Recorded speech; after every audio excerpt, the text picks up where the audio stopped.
Okay. There we go. All right. How's everybody feeling today? Great, great, great. All right.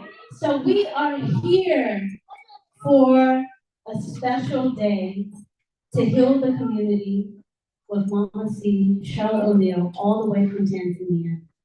And we're so thankful for those that are able to make it here in person, and those that are able to make it online, and those that will trickle in over time. Thank you all so much for sharing your energy with us. Thank you for being present with us. We appreciate you. I'm the founder, director of the Melanin Day School Academy under the nonprofit Forever Connected Holistic Healing and Wellness Center. And I will be your MC for today. All right. And so with that, we want to bring out our beautiful melanin scholars. They work hard to preserve their culture, to learn about it, to love it, and to embody it. So today they're going to start off with a Fanga Alafia song to welcome you. It has its traditions in the Yoruba tradition, and it's for us to welcome you, give thanks to the Most High and the Creator for all of us being here today, so that you can uplift your spirit and your energy for whatever it is you may be going through. So Fanga Alafia, we welcome you.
for the Melanin Day School Academy.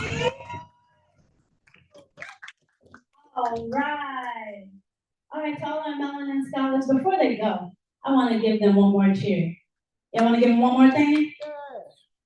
All right, y'all ready for a little crowd participation with us? All right, here we go. So y'all repeat after me. Y'all ready? Talk to the audience. Say, I love myself. Oh, yes, it's true. I love myself. How about you? Okay, now we heard the littles. I want to hear y'all. Because if we love each other, we'll take care of each other. Yes? Yes? All right, here we go. Y'all ready? 5, 6, 7, 8. I love myself. Oh, yes, it's true. I love myself. And you should too. Very good. Everybody give yourself a nice warm hug.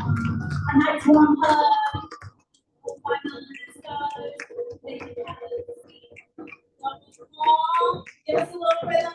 The Melanin Scholars are coming out while we welcome everyone to the day. Are y'all ready? Let's go. Melanin Scholars are here to say we love our melanin in every way. We learn, we grow, we share and play. Hey, Melanin Scholars are here to stay. Very good. So, again, my name is Nikia Porter. I'm the founding director of the Melanin Day School Academy, and we empower Black families to heal and thrive. We do that with cultural enrichment activities anywhere between agricultural programs that we have, coding programs, art classes, food to heal programs, community engagement, learning about finances, learning how to build healthy relationships with each other. Yes, you see the children here, but it's a whole community activity. It's for the whole family, from those that are newborn all the way up to our elders. And we have them as young as babies all the way up to our elders in their 80s. Okay? Travel is also a big component of what we do because we know through exploration, they're able to see a different side of the world that they have not seen before. And that means their world view is bigger. They become world citizens, global citizens.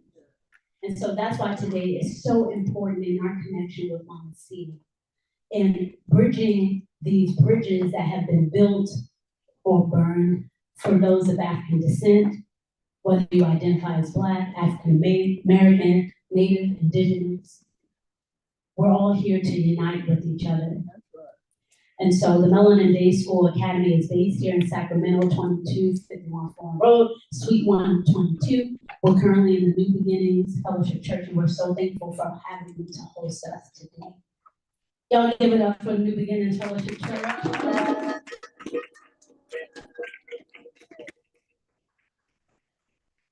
Because we don't do this alone. No one does it alone. So just remember, if you're struggling alone, you're not doing it right. Connect with the community so they can support you, help you. Let's not suffer in silence. So again, the Melanin Day School Academy is more than just a place where we can come and sing songs. It's a place where we come to deal with challenging problems together, where we dig our hands in the soil, get through the rocks, which is what we just did when we came back from Cuba, so that we all can become the best versions of ourselves through self-mastery.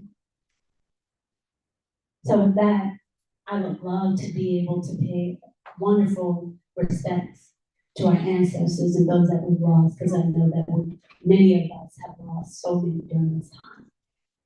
I'm going to ask that Minister Imhotep of Wolfson Community Church to please come as we do a pouring of libations. Y'all give it up for Minister Imhotep.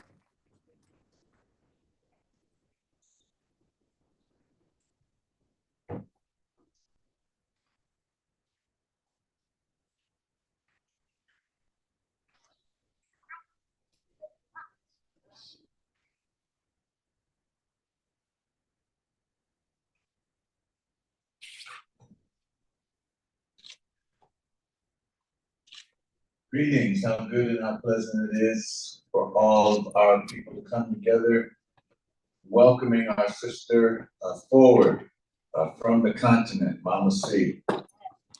As we pour libation, let us be reminded that in the book of Anai, from the ancient Kemetic text, it says, pour libation for your mother and father who reside in the West. God will witness it and accept it and bless it. Do this even when you are far away from home, for as you do for your parents, your children will do for you also. And as I was contemplating on who the ancestors that we would pour this afternoon, one of the first ones that came to mind was the Honorable Marcus Messiah Garvey, who said, "Up, you mighty race, and accomplish what you will. Africa for the Africans, those at home and those abroad." I want to pour libation for, this is somebody that we don't usually pour libation for, but a very strong organizer in our community, the Honorable Elijah Muhammad. One of his main themes was do for self. I want to pour libation for President Julius Nyerere. President Jomo Kenyatta.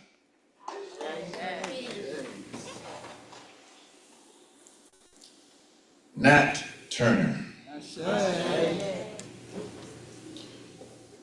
This is a name that I'm sure some of us will remember, but we don't call it enough. Maurice Bishop. The first time that I traveled to Africa,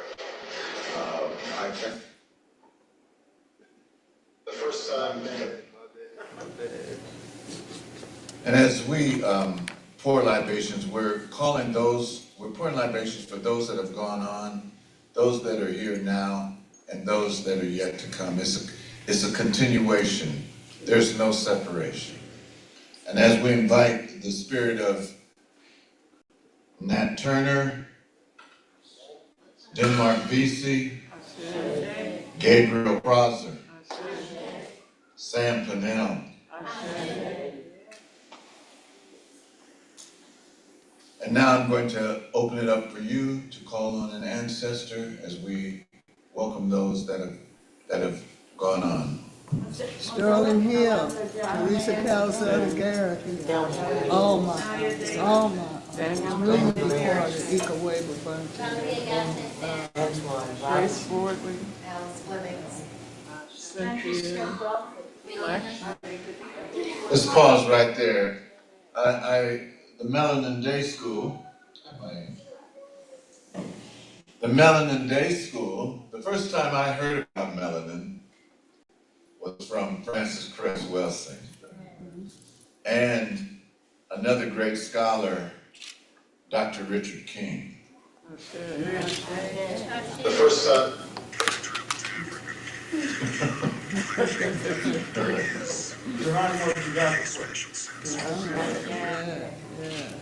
Huey P. Newton.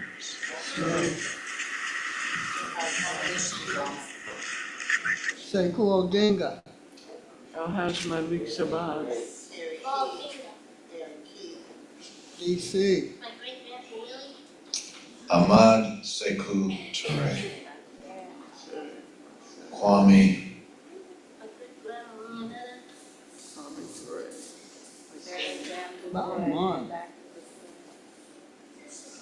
The Honorable Robert Nesta Marley. Peter Tosh. Peter Tosh, yes. Sister Karen, yes. Charlotte Reynolds. Sure. Angela Dane.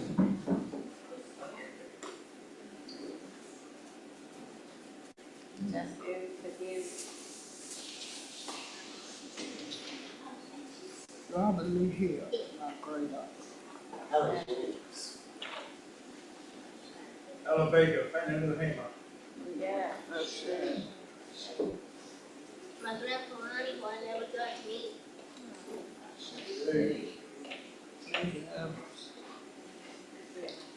That having been done, somebody said Michael Jackson? Michael Jackson, his brother Tito. Fred Hampton. Fred Hampton, yes, That's it. Not Turner. Nat Turner. Bruce Lee Lovely. Cola Beef Thrash. Sure. Yvette. Ray Porter.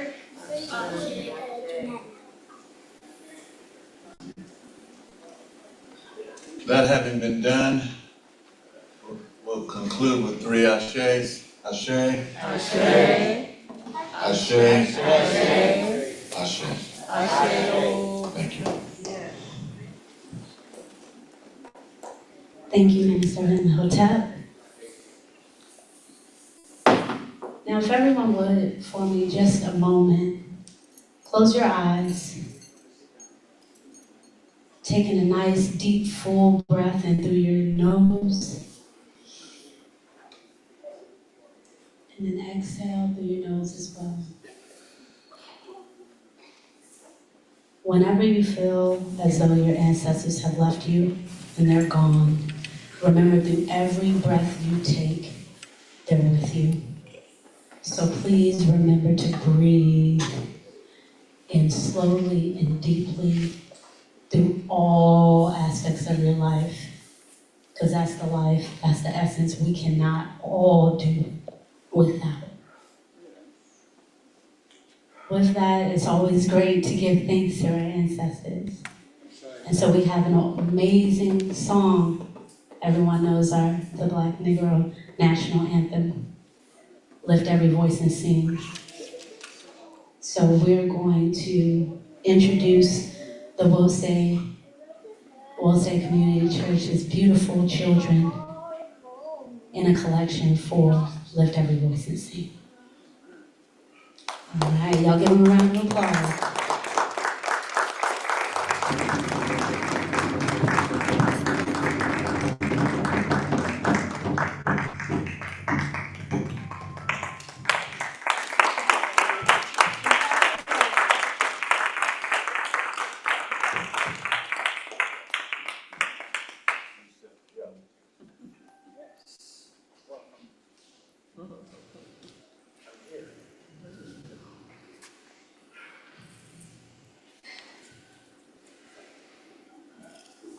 Let's every voice.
pretty voice and sing. Let me hear y'all some more. It's not easy to come up.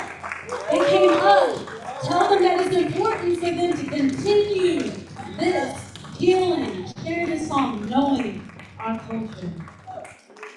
Beautiful, beautiful job, y'all. Y'all did awesome. Everybody say, great job. Awesome job. So with that, and we have that, what you'll notice too at Melanin Day School events, we make sure that the children are celebrated, that they are a part and not an afterthought.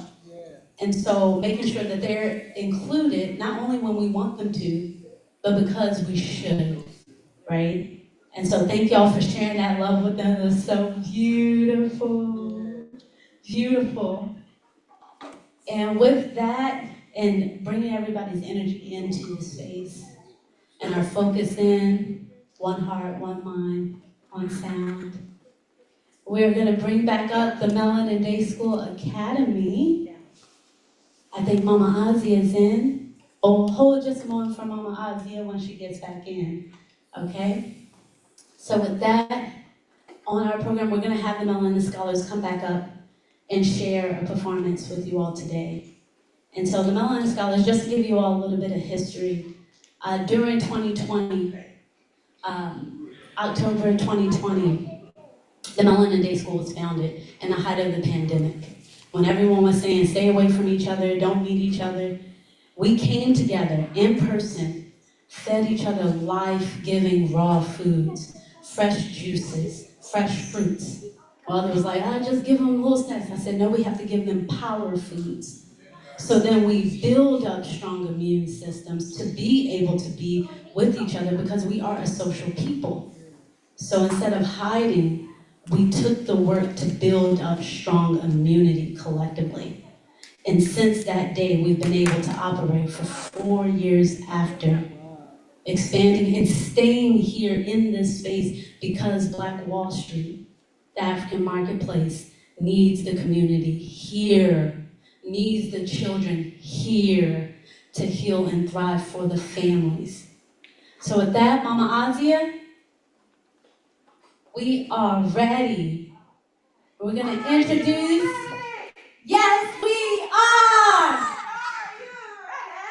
Yes we are!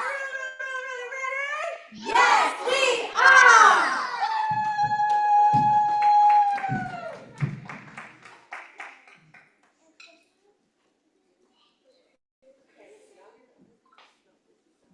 So introducing to the stage one more time, we have our Melanin Scholars.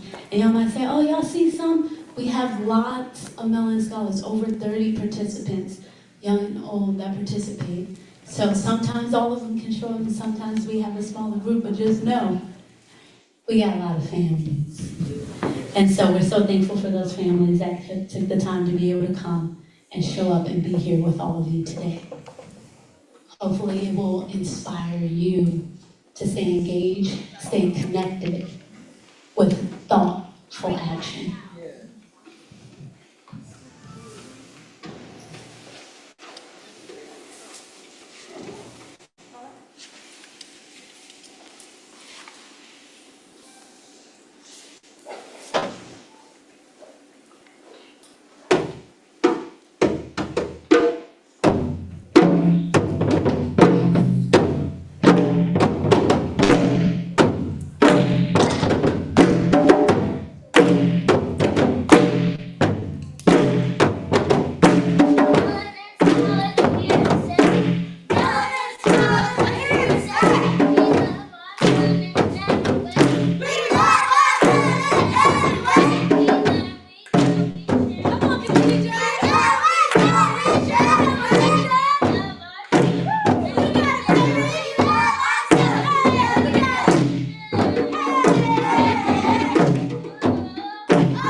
understand. Everyone say good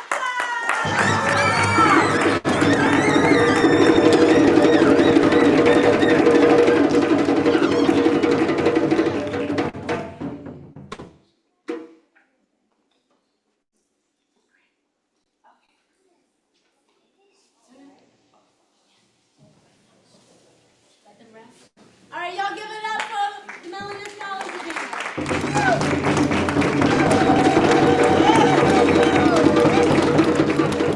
Awesome job.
Heal Our Community, Heal the Community tour. I want someone to share with something that maybe inspired you while watching. If anybody can share, what was something that inspired you? Oh, Mama C, you want to come right here? Yes. I want to say Asante Sana for you all bringing that energy here, you know, and your confidence and your spirit. We give thanks for that, and we are all inspired. Yes, Asante Sana. Woo! Thank you, Mama C. Do you have another volunteer to kind of share what was something that inspired you about the performance so far? Oh, I have a hand. Oh, okay, yes, Mama. I think I'm loud enough. You loud enough? Hold on, I want to get it so we can pick it up for those that are live. Okay, I enjoyed the unity, the emotions. You all did a very great job. It was just very emotional for me. I was crying before you. Okay. But yes, it is so nice to see you get together and speak on just trying to keep everything going as a family, as a community, from children to seniors, and that really works for me. Asante. Asante. All right. That feels good, right? Yes. And it feels good. Also, you have one thing to say, Della? Okay, here we go. One of our scholars wants to say. Asante.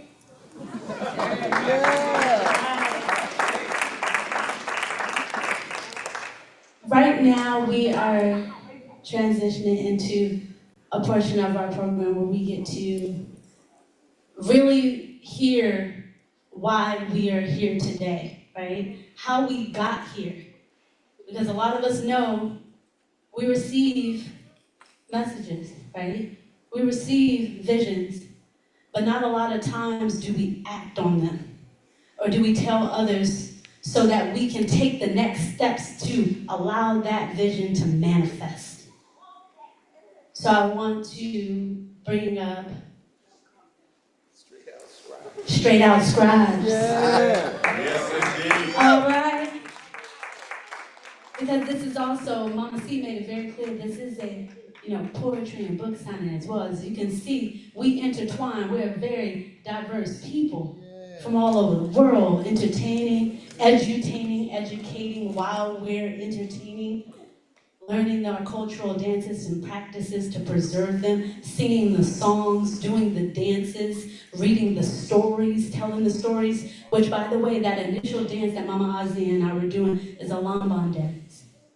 And it celebrates the griots and the jellies, the jollies, the storytellers, and preserving the culture through telling our stories. So let us be reminded to continue to tell our stories. Y'all give it a wonderful round of applause for Straight Out Live.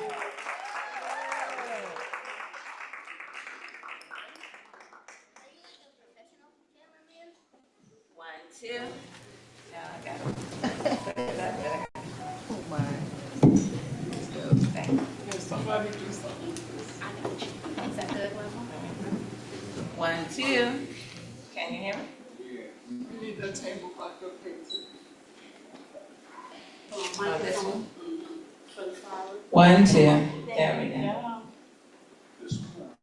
So see, you never know when you become the mic person That's or right. the audio person. You just gotta say yes. Gotta be on. Yes to it and be ready, right? And then you gain all kinds of skills. Hey. All kinds of skills. I'm gonna start a revolution. I'm gonna start a I'm revolution. gonna start a revolution. I'm gonna start a I'm revolution. gonna start a I'm revolution gonna start a revolution in in my soul. Gonna seize control of all I have within me, Anything to make me whole or high, or both. I'm gonna start a revolution. I'm gonna start a I'm revolution. gonna start a I'm revolution. gonna start a I'm gonna revolution start a revolution in my soul. Yes. Greetings, my name is Stajabu. I'm Dr. V.S. Chochezi. We're a Sacramento mother-daughter poetry team with 8 books of poetry and 2 CDs. People know us far and wide. Because we like to share a positive vibe. And we're now celebrating our 34th year as Straight Out Right.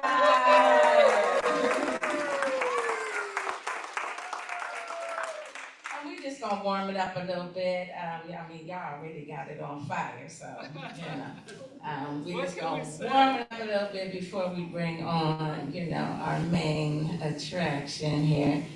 So happy to see Mama C in the house. I'm gonna share a quick poem for you. I'm gonna try to warm up my voice a little bit too. So this is a tribute to Leon Thomas. It's called Creator Has a Master Plan, and the poem is Like Yesterday.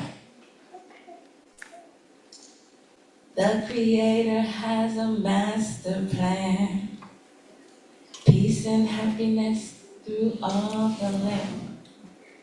The Creator has a master plan. The Creator has but one demand, peace and happiness through all the land. The Creator has a master plan. I never slept chained in the hull of a ship, and never felt the sting of the slave master's whip. I've never chopped cotton back bent to the sun, and never cried for children sold off the plantation, yet Africa brings thoughts of home. Songs unsung, work undone. For those African shores do I long. These toes of mine have barely touched African soil, but Africa is ingrained in my DNA coil. Not one relative writes to bring me the news. No one left me even one precious family heirloom. I wasn't stolen from the bosom of my family and made to sail across the deadly seas, brought to new shores, not a friend to seek, not me. But the experiences must be buried deep within my genes, because they sometimes visit me in vivid dreams, and now all it takes is a careless tone, a disdainful look, and in a blink I'm thrown. I can hear the dog bark, the horses trot, the packs cry out, "Boss, look what we got, a runaway slave. Where do you think you're going?" "Home, boss, home, for some much needed love in Africa. Where you stole me from, Africa is where I belong." And I know no one here ever sailed the good ship Jesus. No slaves, slave catchers, or overseers sit among us. But I wonder if strange images ever creep into your mind. Reminders of a different time when people owned people and riches were made.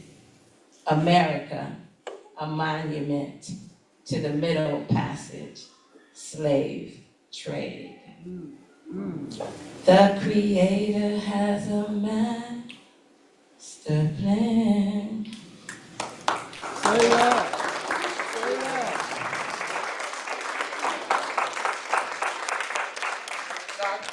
Dr. V.S. Chosesi. She's a professor at Folsom Lake Community College. And my daughter.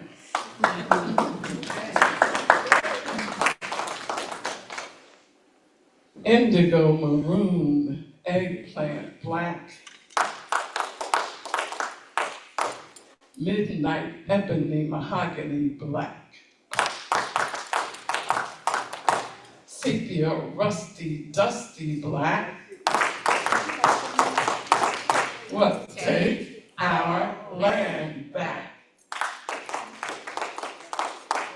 Brown, tan, chestnut black. Red bow Creole, brown skin black.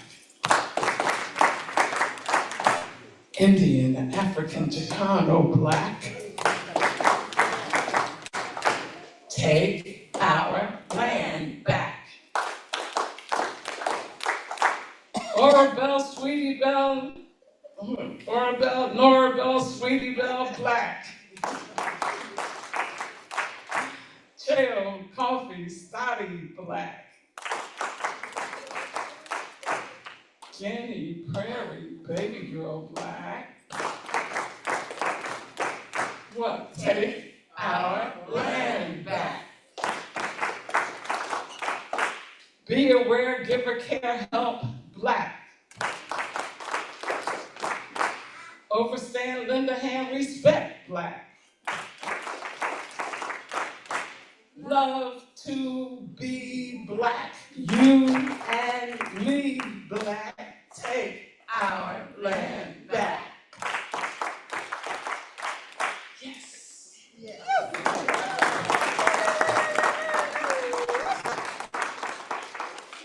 That's the amazing, the wonderful, the wondrous Stajabu, my mama. And like we said, we have 8 books. This is our latest book. It's called Spiral Spirits and Spells. And I'm gonna read a poem from Spiral Spirits and Spells. This is the last poem in the book. And it's called When the Beautiful Awaken. It's a little long, but maybe you will find some understanding in this one. When the beautiful awaken, they will realize that their hair, eye, and skin color, their clothing and shoe choices, the size of their breasts and waist, the straightness of their teeth, the length of their nails, and shape of their eyebrows have no bearing on their beauty. When the beautiful awaken, they may dance naked in their experience, stroking every wrinkle, thanking every stretch mark, smiling lovingly over every indication of aging, indulgence, privilege, and sacrifice. When the beautiful awaken, they will stand fully in their authenticity, unapologetically in their magnificence, embracing everything that marks their journey on this earth, comparing nothing to their neighbors, friends, celebrity crushes, or strangers on their screens or in the streets. When the beautiful awaken, their insecurities will vanish, their vanities will diminish, their inner glow will shine forth. When the beautiful awaken, they may appear to glide, levitate, or float. They may exude confidence and charisma. They may appear to be love magnets or homing beacons for positivity. They may seem unusually lucky, overly happy like drunkards, or generally cool and calm like regular users of Valium, egos in check and steady of pace. They may appear humble and nearly impossible to ruffle. When the beautiful awaken, they will inspire others to embrace their own natural beauty. It may catch on more quickly than the Omicron variant, and before you know it, we will all recognize our own beauty and acknowledge the beauty in each other, and we may spend all our days admiring one another. Then, just like that, this new beautiful awakening will inspire world peace. Yes? Yeah. World peace will be achieved when the beautiful awaken in mass.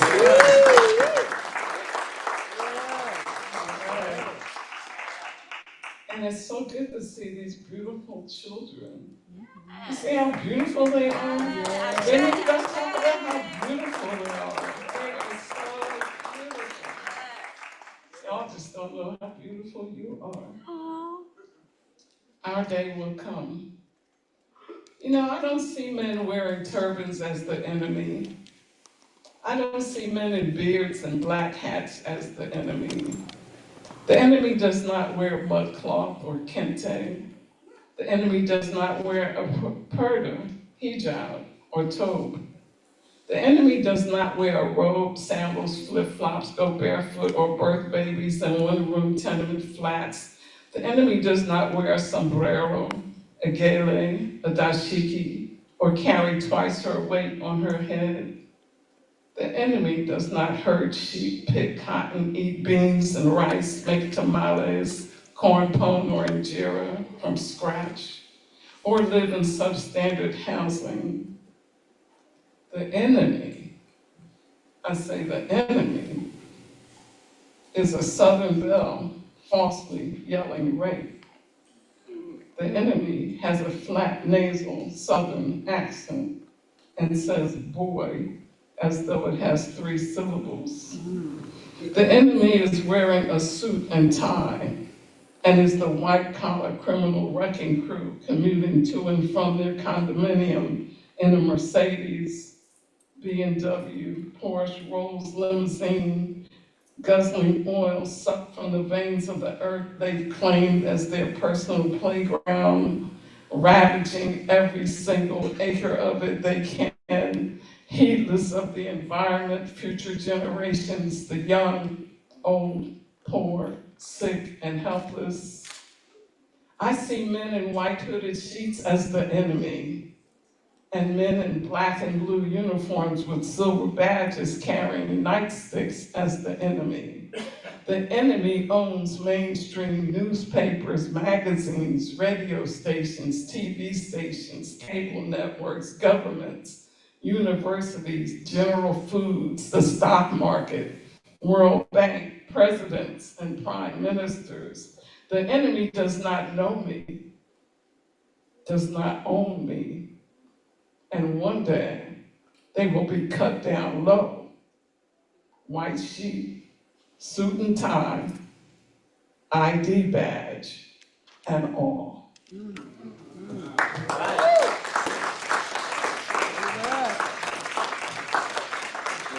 What book was that one?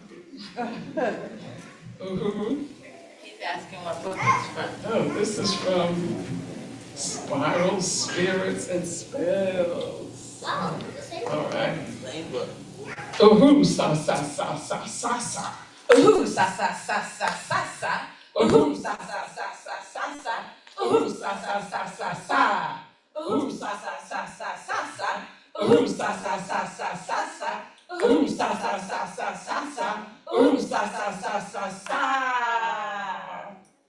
Pamoja Tutushinda, Together we will win. cause the sight of you feeds my And spirit. puts the mojo in my mouth. Oh, let me inhale your power. Let me bathe in your warm vibration. Ooh, be our rap. Liberation be our song. Free up the land is what we Stay demand. strong, my people, stay strong. Uhuru, Africa, uhuru. uhuru sasa, uhuru sasa, Africa, uhuru sasa. sasa, Uhuru sa sa sa sa sa sa.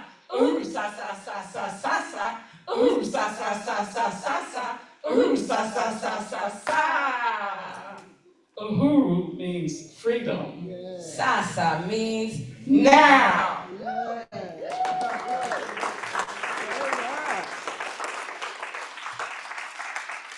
All right, so once again, we are Straight Out Scribes. We're on Facebook, we're on Instagram. We got a website. Guess what it's all called? Straight Out Scribes. So follow us, check us out if you're not familiar already. But I do love seeing all the familiar faces in the house. Thank you so much for coming out to big up Mama C. I can't wait to get to that part.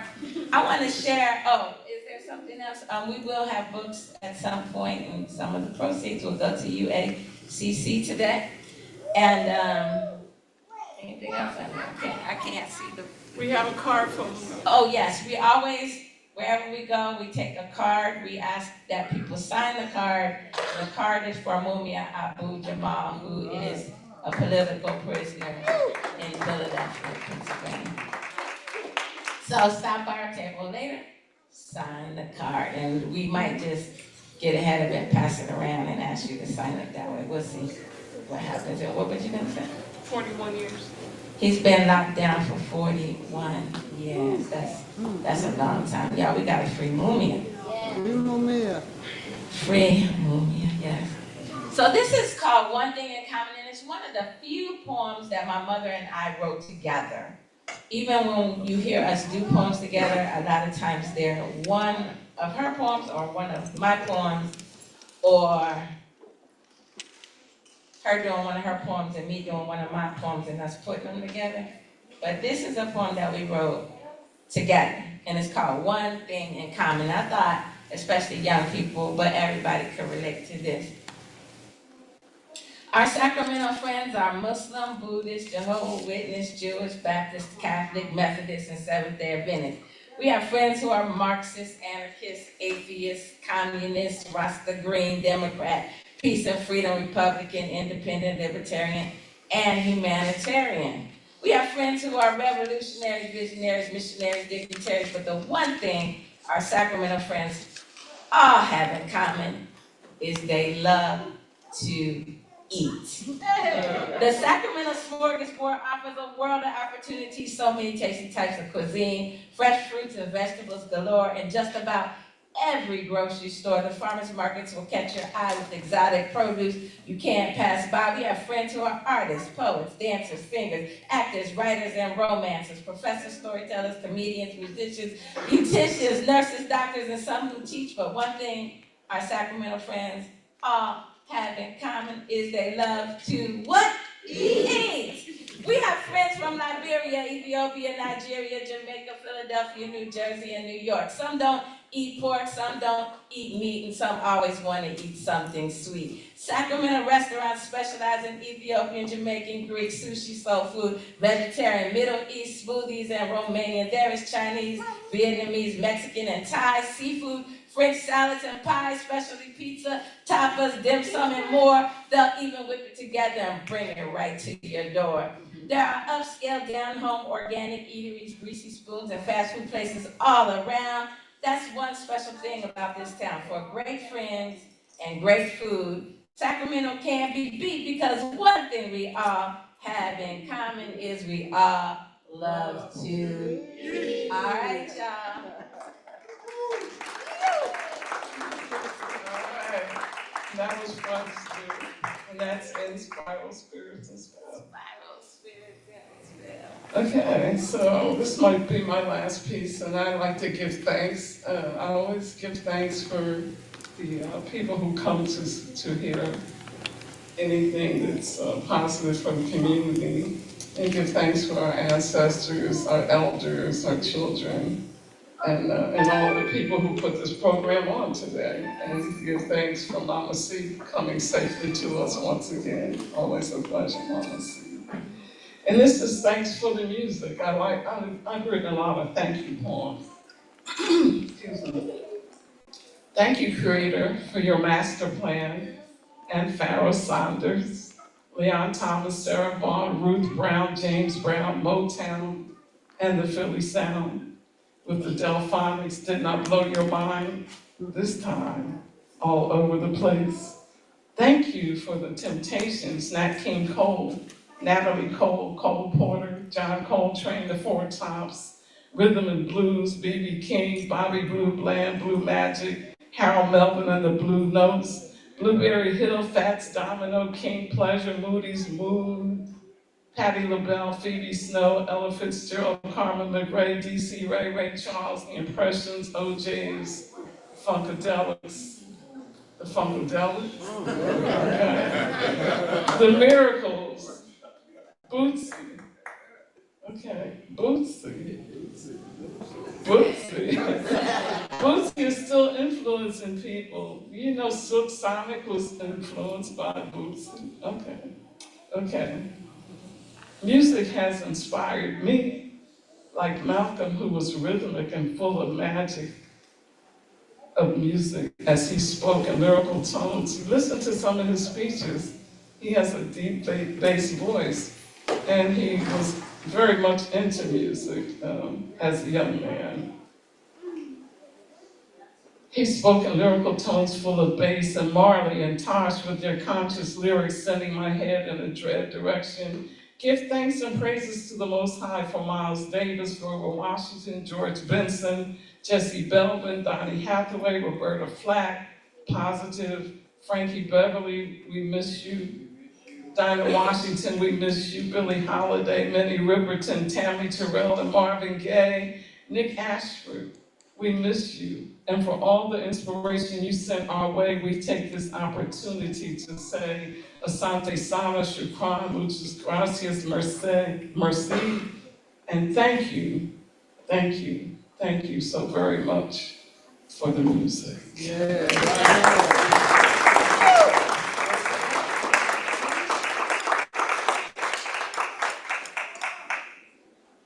We now interrupt this program to bring you a very important message. People, there's a bird of prey out there, and you need to be aware because it's wearing the disguise of an eagle.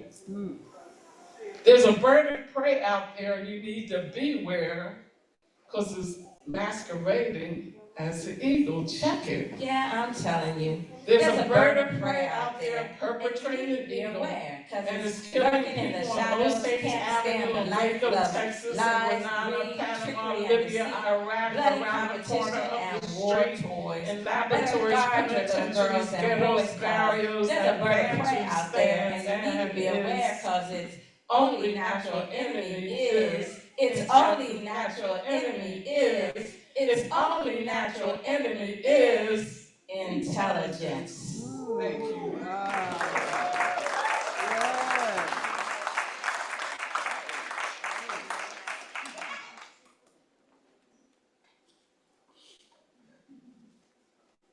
Anything else? Anybody have a request?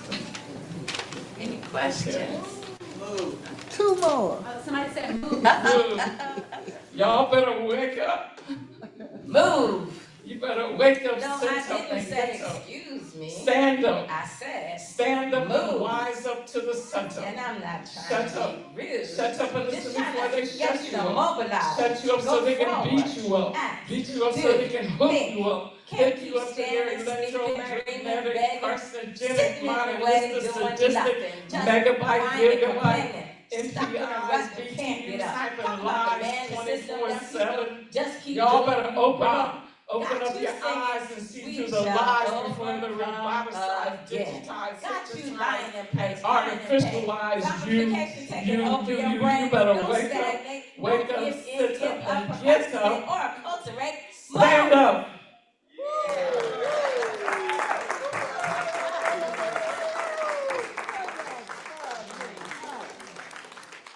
Y'all give it up again for Straight Out Scribe.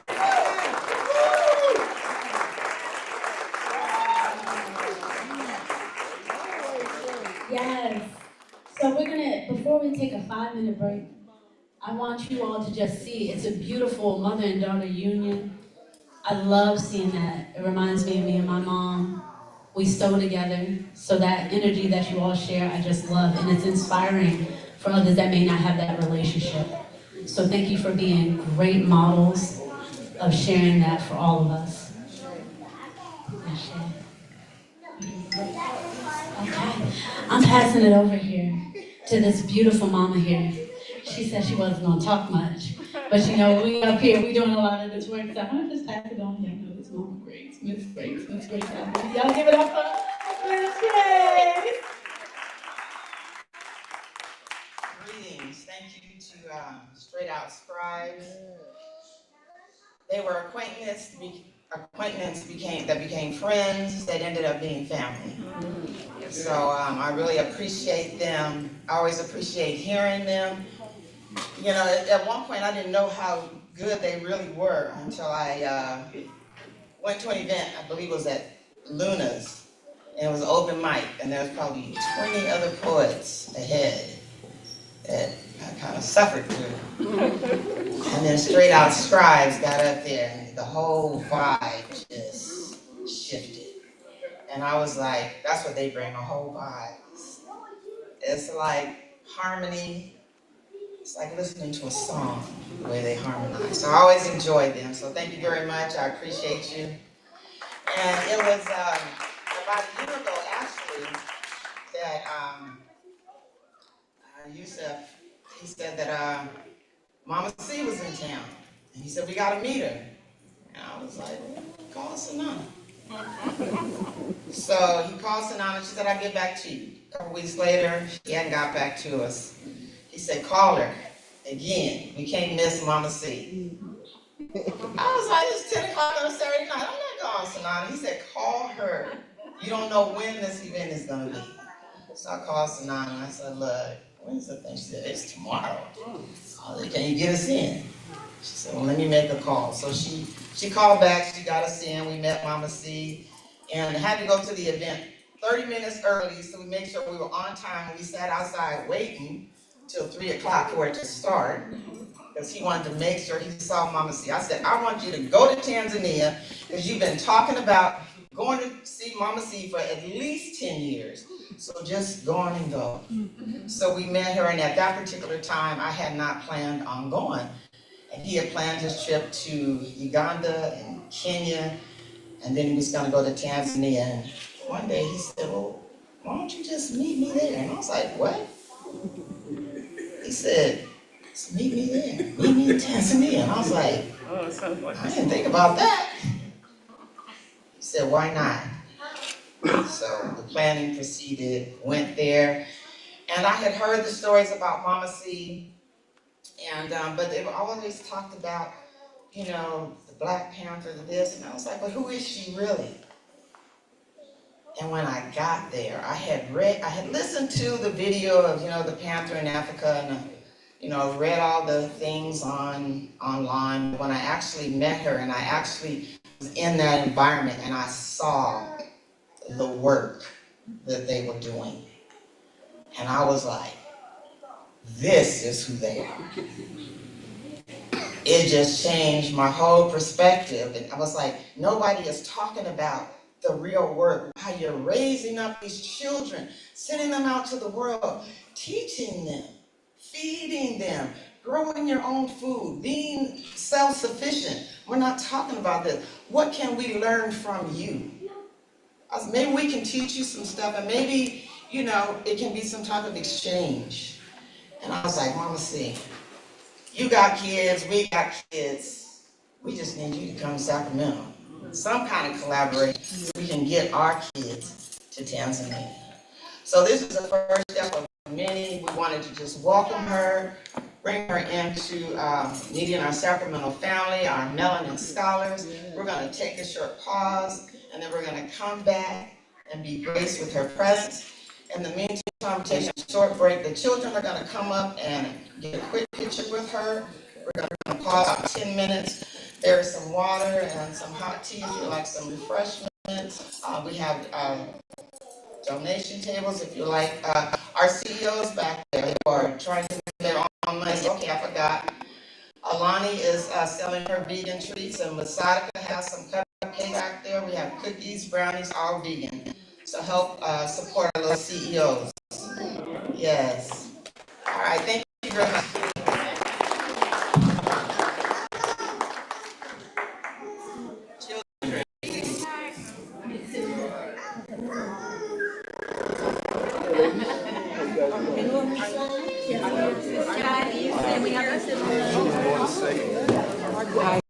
I was doing the pause. It's on the thing.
everyone with the light. 1, 2, 3, say love you, Mama C. Love you, Mama C.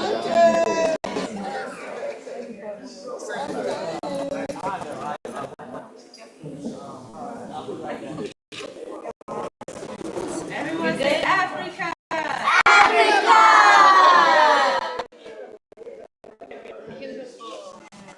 All right, all good. Thank you all. All right, children, we can exchange.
How are you?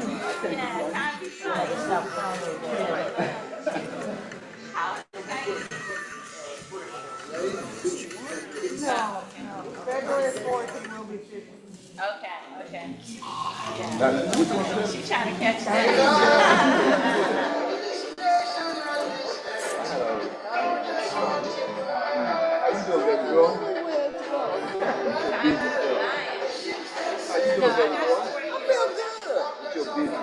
Hey, brother.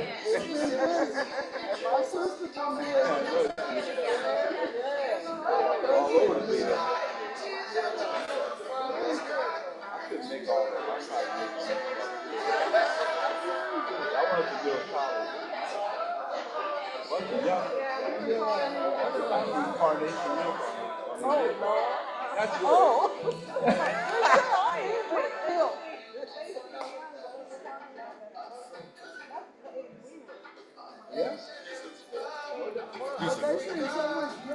Can you get a picture of me now?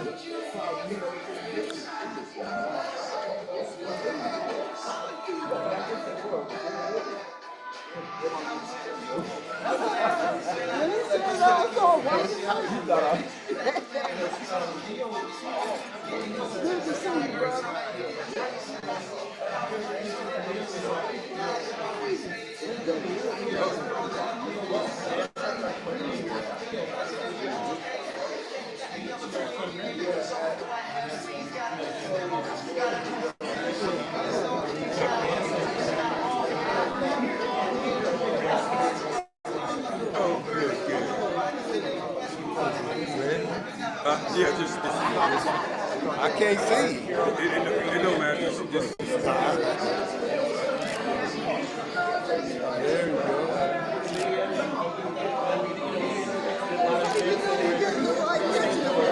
Yeah, I'm like, oh, okay. Yes, he got wide zoom. You got it right there.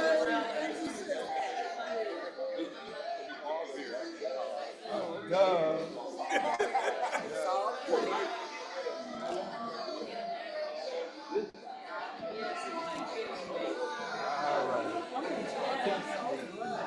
Before you sit down, can I get a picture with this beautiful soul?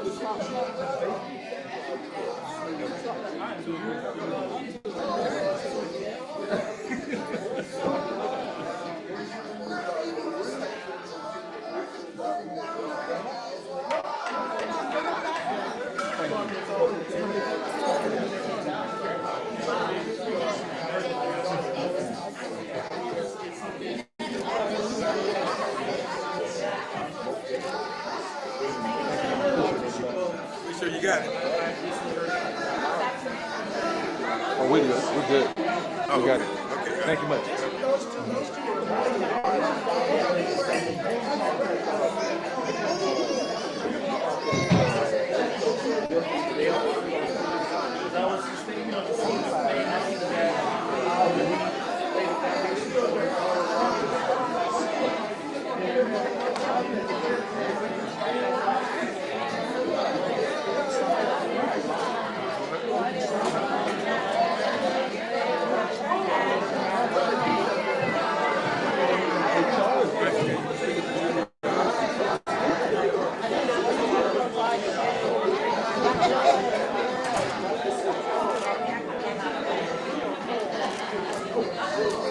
I'm supposed to go to San Antonio.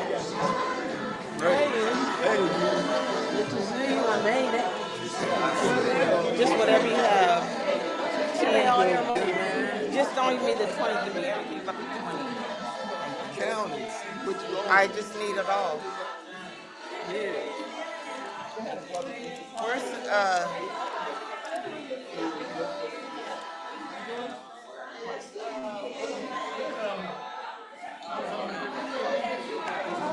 Yeah, I went down with Clark to Oakland the other day.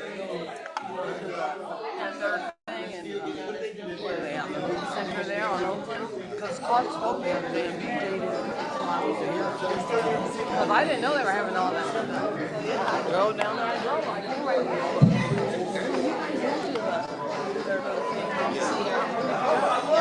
here.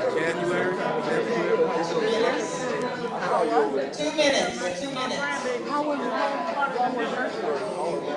I went around and watched it. I went to Uganda, 2 minutes. and Tanzania.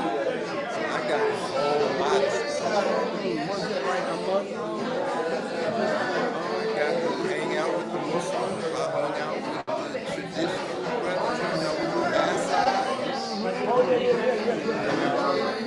I'm gonna see if I have time to make this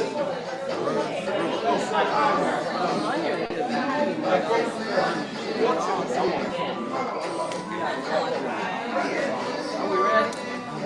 What? I bet you guys had fun. That was some trip. I want to do that. It's a long ride. What is it, 14 hours? 20? Like 35. Oh, Lord. Okay. Can you just start? I don't know where the key is. So it's on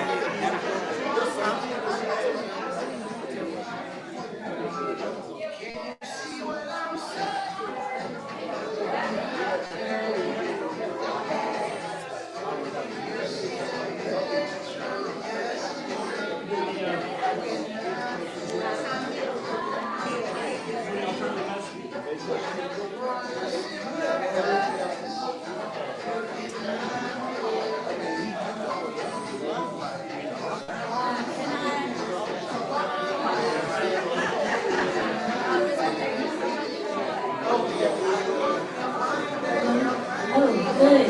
For all of those that are in the building right now, still in, there are surveys on the wall for Food to Heal program, helping those increase their wellness through juices. And we want to know what kind of help you need. You can scan the QR code on the sides, they're up on the wall. And then also those interested in traveling. If you're looking to travel, we just came back from Cuba. If you're looking to go to Tanzania, Kenya, other places, there are surveys on the wall where you can scan and fill out the form. Right. Thank you. For those online, there are these surveys available. You can go to developmentdayschoolacademy.org and fill out the surveys there. And you also can make donations online as well.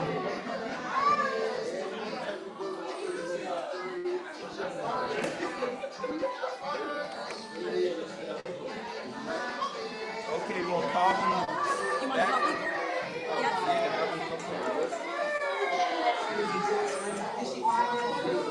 All right, people in the building, people in the halls. It is time to come back into the space. We are getting ready to get started back with the program. So I ask all of you to go ahead, grab your snacks, make your donations, and please come on and have a seat. Again, all of those, if you are in the hallway, come on back, have a seat, and get ready for the next part of our presentation. A lot of you have mentioned that you're interested in traveling. We're going to get ready to take you through a journey back to Africa. So please come on in, have a seat, and let's get started.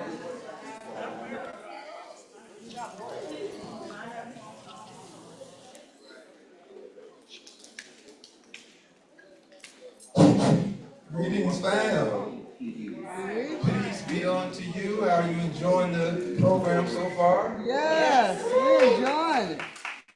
All right. I was asked to come up and say a few words about the trip to Tanzania and how all they got started. When we, as my wife said, and she said she wasn't going to say much, but I guess she got excited. We met Mama C at Sister Gail's house for a reception. There's Sister Gail right there. Mama C Point woman, West Coast, I know for sure, and probably the whole country. But anyway, when we got the opportunity to sit down with Mama C, I said, Mama C, we want to go to Tanzania. And she said, well, come on. Now, the last time somebody told me to just come on, I ended up in Ethiopia. So I said, okay, well, when would be a good time to come? And she said, plan it in February around the great music festival in Zanzibar called the Sauti za Busara. And so we said, okay. So me and my wife got busy planning. So we said, okay, when do we want to do Sauti za Busara? At the beginning, middle, or end? We decided on the end. Said that would be a great climax for our whole trip. So like my wife said, she wasn't as adventurous as I am. So I said, well, I'll just meet you there and I'll go ahead of you and get my adventurisms out of my system. So let me ask, who's been to Africa? Wow, okay. Ghana? Egypt? South Africa? Tanzania? Arusha? All right. We got one here. So, Senegal. shout it out. Where else? Senegal, Sudan, any place else that I missed? Zimbabwe. Zimbabwe. Madagascar. Namibia. Yes. We got travelers in the house. We got travelers. So, I want to start this with, let's go back to Africa for a minute and get a feel. And you might appreciate this right here. The first time that I traveled to Africa, I think that there is a special sense for African Americans. Can you hear this? Somehow connecting up with a part of yourself that you might not have even been aware was there. Now, obviously for me it was different because I was directly meeting relatives and learning about a father I didn't know. But I do think there's a sense for a lot of African Americans that it's a profound, life-changing experience. The interesting thing was, I've met a lot of white Americans who come to Africa and say it was a life-changing experience for them to serve home America. Yeah, exactly. Yeah. To serve home America. Yeah. To serve home America. Yeah, exactly. And there's a powerful sense of tapping into something very elemental.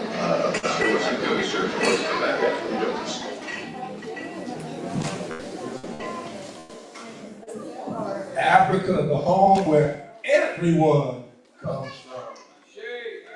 Ashe, Ashe.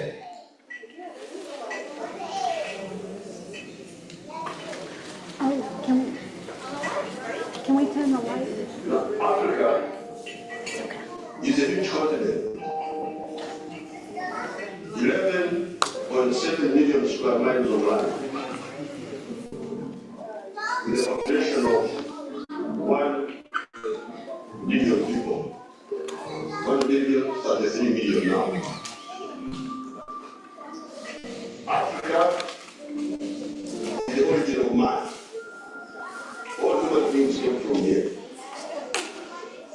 But the original human beings.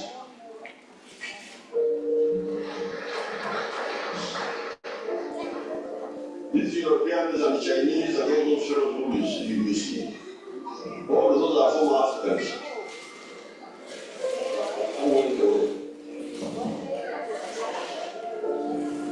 Africa is the cradle of civilization.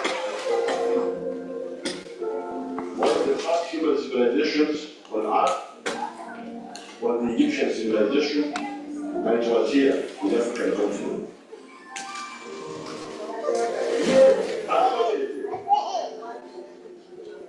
This Africa, by 1900, all of it had been converted except for Ethiopia. So the question is, this ancient Africa, this Africa which was the beginning of civilization, the source of the human race, why was it colonized? Why? Because it is because there were young ministers. President of Uganda, Yoweri Museveni, apologizes to African descendants that were sold into slavery. We come with unity and brokenness, repent for the sins of the leaders in Africa, and in particular, the sin of sending our own brothers and sisters into slavery. This great sin brought untold pain and misery to millions of people of African descent, and judgment to the African people who remain on the continent. The great sin of slavery scattered our people all over the face of the earth, where they have suffered great deprivations and loss. If it were not for the part that our African kings and chiefs played in the slave trade, this evil trade could not have survived.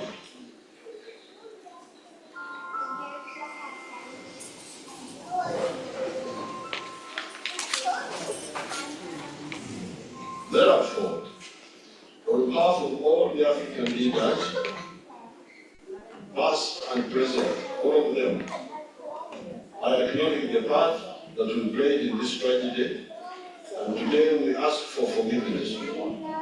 We seek forgiveness for the great pain and loss that the myopic and selfish decisions of our leaders caused our brothers and sisters of African descent around the world, and we ask their forgiveness.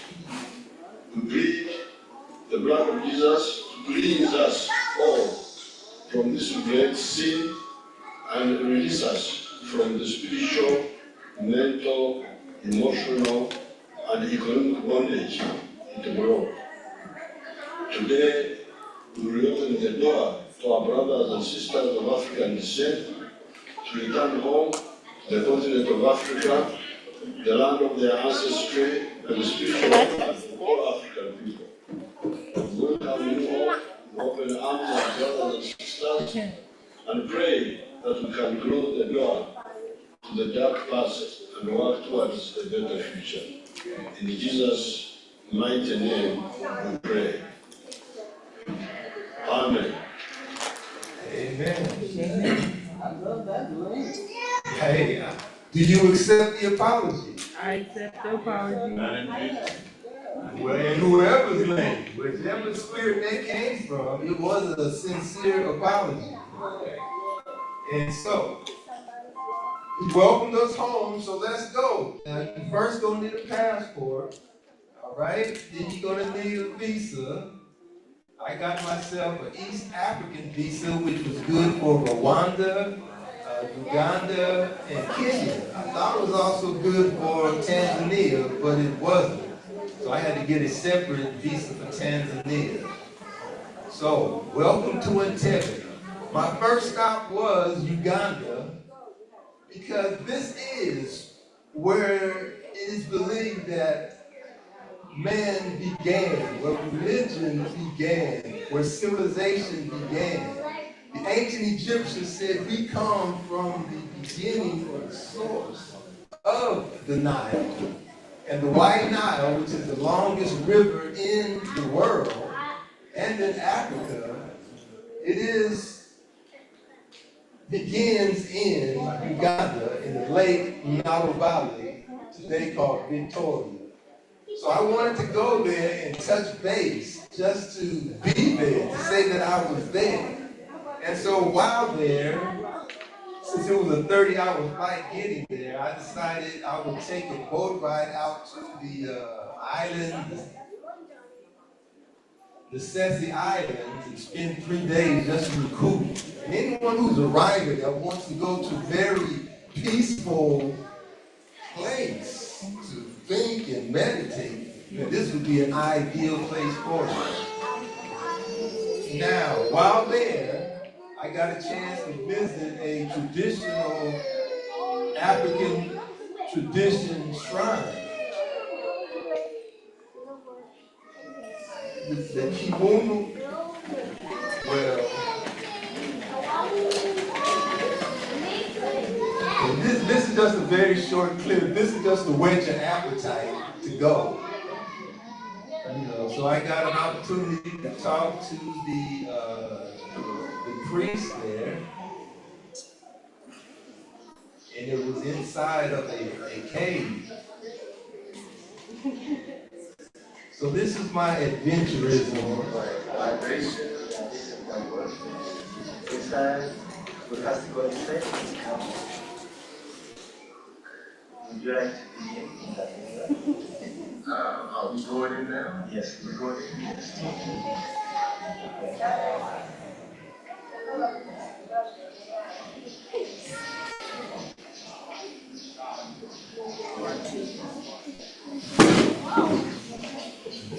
So as I told you, it's a cultural place. That's why we're seeing the stairs. Yeah. Sabganda. It's Sabganda culture. Yes. Yeah.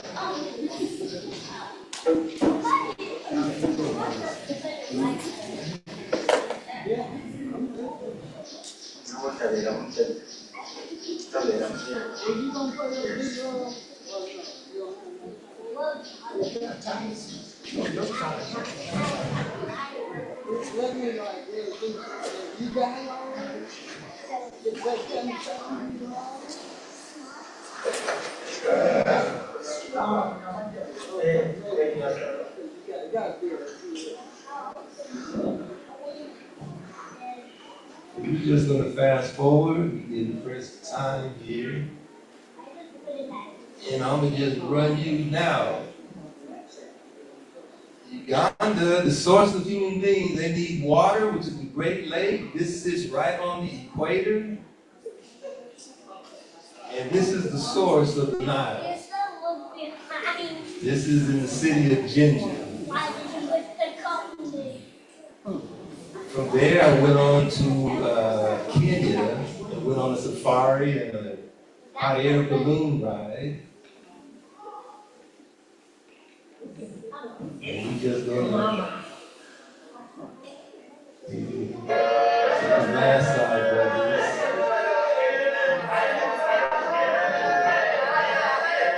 They said whoever jumps the highest has the most girlfriends. He said he had 7. What do you think about that, baby?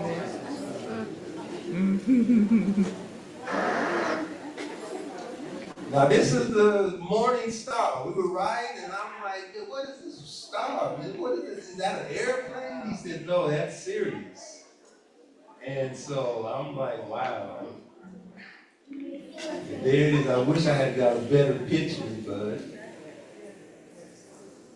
he just out there winging it. This is the sister from Atlanta. She has a restaurant in Nairobi. And this is Mount Kilimanjaro. The Maasai said this is the throne of God. All of his majesty. All right.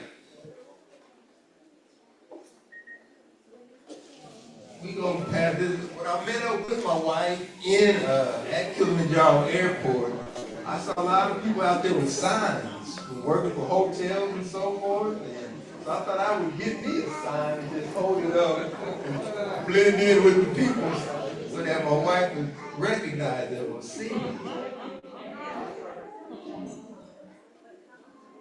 And so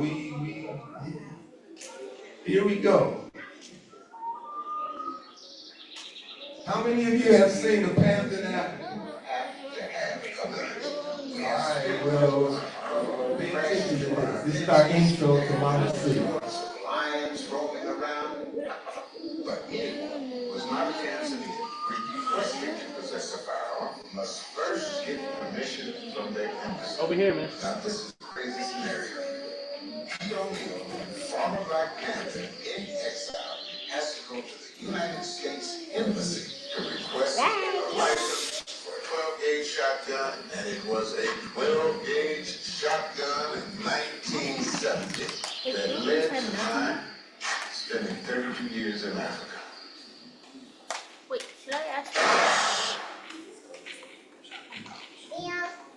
It's been 52 years. 52 years now. As a member of the Black Panther Party, I was charged of transporting a gun across state lines. I had had some very serious run-ins with the police in Kansas City and the FBI as well. The policeman had seriously indicated that I would die if I went to prison. So my wife Charlotte and I left the United States and chose to go into exile. Can you imagine that?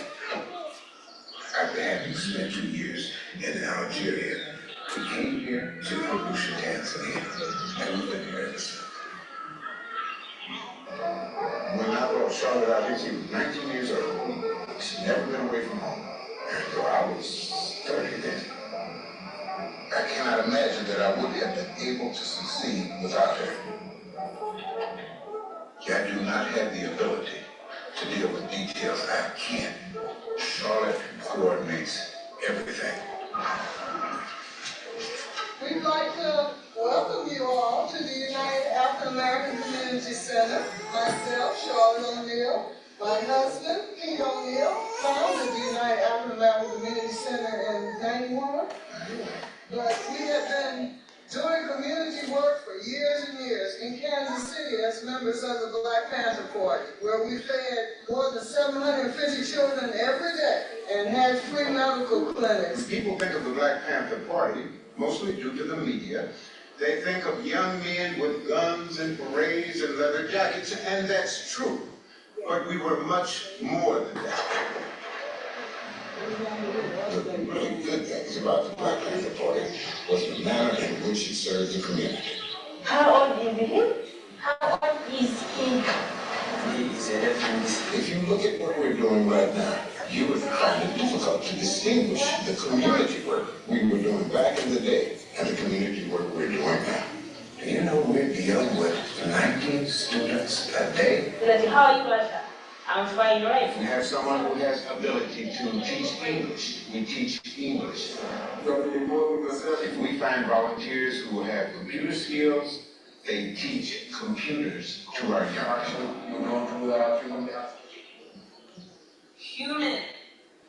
HIV is a human virus. What we're trying to do here is create a microcosm of what we feel the world should be. People of all races, all cultures, all traditions come together and live and work for common goals. So as you know, here's the well, and this is between 160 and 170 feet down. It's steady pumping up. It's pumping. Clean water, brother. I'll walk over here and show you the tanks. Geronimo Gijaga, the former Geronimo Pratt, came to visit me. Man, you talk about a reunion. I had not seen him in over 32 years. Geronimo was the field marshal of the Black Panther Party. In 1970, he was arrested on some up murder charge. He was convicted and spent 27 years in prison for crimes he did not commit. This is the first tank that we built. What is the sound job? You know, sort of just put together over these 30 years. We've been hitting at it, brother. Haven't stopped. We're going strong. In 1997, he was released, and the government, in admitting that he was unjustly imprisoned, made a financial settlement with him. When he came out, he asked me, Pete, what can I do to be of assistance? I said, our primary, major problem is water. He said, give me your phone. I gave it to him. He called his associates in the United States, and he had to transfer $10,000 so that we could dig this well. Doesn't it have that good spring taste to it, you know? Good clean water. So, brother, I would say between 300 and 500 individuals are benefiting from the water project. Forever. When you see the smile and the joy on their faces, realization that they don't have to walk today 5 miles to get a bucket of water, that kind of makes it all worthwhile. It's interesting that I last saw Geronimo in 1970, less than a month before I left the United States. And I think it was a couple of months after that that he was arrested. And while my exile could in no sense compare to the suffering that even though it may be in a horrendous prison situation, the fact that I have been in exile constitutes a sort of cultural and emotional prison. That you can have male friends of your tribe, people with similar cultural interests, similar political interests, and develop close bonded relationships with other men like this. This is something that's been missing in my life. Peace stepped out the corner of the bed.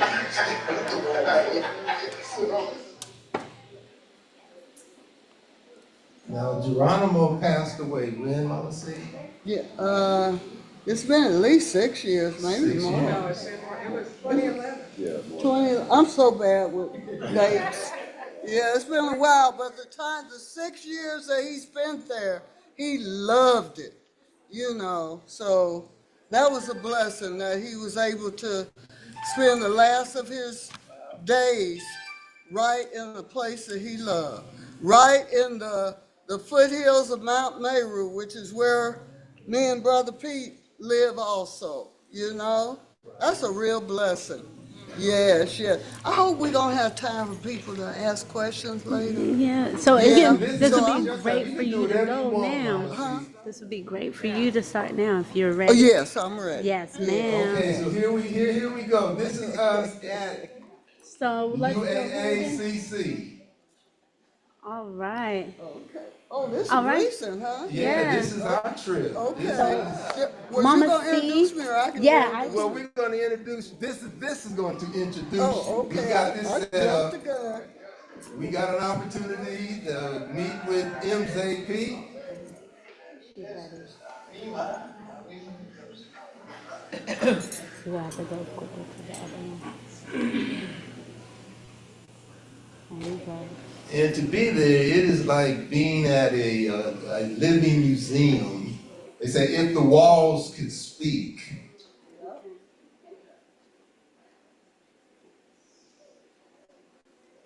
I like the way you do that. Like that, that's curtains. And here we go. No one could introduce her better than her.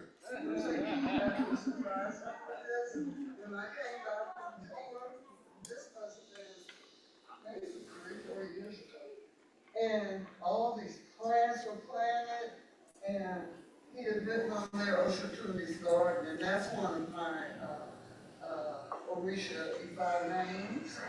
Oshotuni means the seer has returned. Pasuyi means Ifa's pleased. Then Olo Shebikan, that's my traditional family name. And then my new name when I got my head shot is Ifashiwa.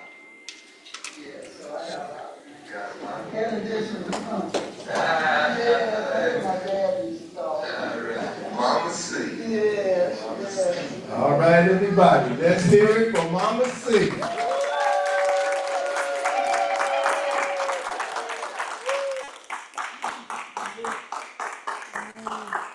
Y'all can do better than that. Let's hear it for Mama C. Here, everybody, come on. There we go. All the way from Tanzania. All the way from Tanzania.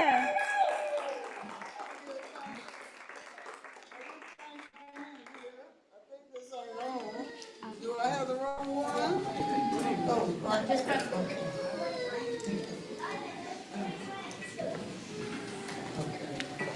Thank you, sister. And it's been such a beautiful day listening to these children. I even taught them a song in their class, even though they already knew some Kiswahili numbers, huh? But I taught them another song, and sister, I commend you for the work that you're doing. This is so beautiful, you know? Yes, you're a real asset to the community, and of course, I commend my sisters, the scribes, yes, who I've known for many years, and Dr. Sanana has even been to Tanzania. Hmm? Who else been to Tanzania? I know you have, Gail. Who? Oh, okay. My goodness. is. So that means a whole bunch of y'all need to also come. And you will have a ball. Huh? You will. Yes, Sister Grace, Brother Yusuf, I'm so happy y'all put this together. Yes, that sister that was in the film right there, Sister Shiro, she has now moved to Arusha. So beware. A lot of times when people come, they don't want to come back here, you know, because especially where we are on the foothills of Mount Meru, it is so peaceful and beautiful and green.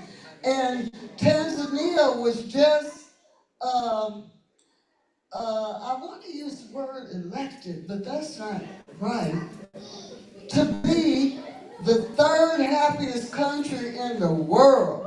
And I agree. I agree with that. To me, it should have been the first happiest. And I don't even remember who the first and second were. But I know Tanzania is way up on the list. And it is so, so very true. I love it there. My husband loves it there. Even though he's in exile, and he tells everybody, don't worry about me. People who have drawn up petitions for him to come back and for that to be wiped off the books. He said, don't even worry about me. I'm happier than I've ever been in my life. I'm more fulfilled than I've ever been in my life. He always says, talk about the political prisoners. Do something about the political prisoners, son. And I was so blessed to go and visit with Mumia and the Angola 3 and Eddie, what's Eddie's last name? Eddie Conway. And, you know, and when I know I'm getting off the subject, but no, I'm not. Because if we're talking about community, we have to recognize all the political prisoners. We have to recognize the Panther veterans. We don't say ex-Panther. We say the Panther veterans. And there's a lot of my Panther veteran brothers and sisters in the house today. And I was telling somebody, I said, no matter how long we have been veterans, I can't think of one who's not doing some kind of community work. Some kind of something, because it's in our blood. I also want to recognize some newlyweds, y'all, in y'all Sacramento communities. And I had the blessing to officiate their wedding yesterday. Tia and Keon and their children there. You know, it's so very important that we recognize our couples because they are a part of the community. They are a part of the community who has built up Sacramento and Oakland and Tanzania. We have to remember that. We have to recognize that. We have to encourage them. And I got a lot of encouragement to give them because this is me and Brother Pete's 55th year together.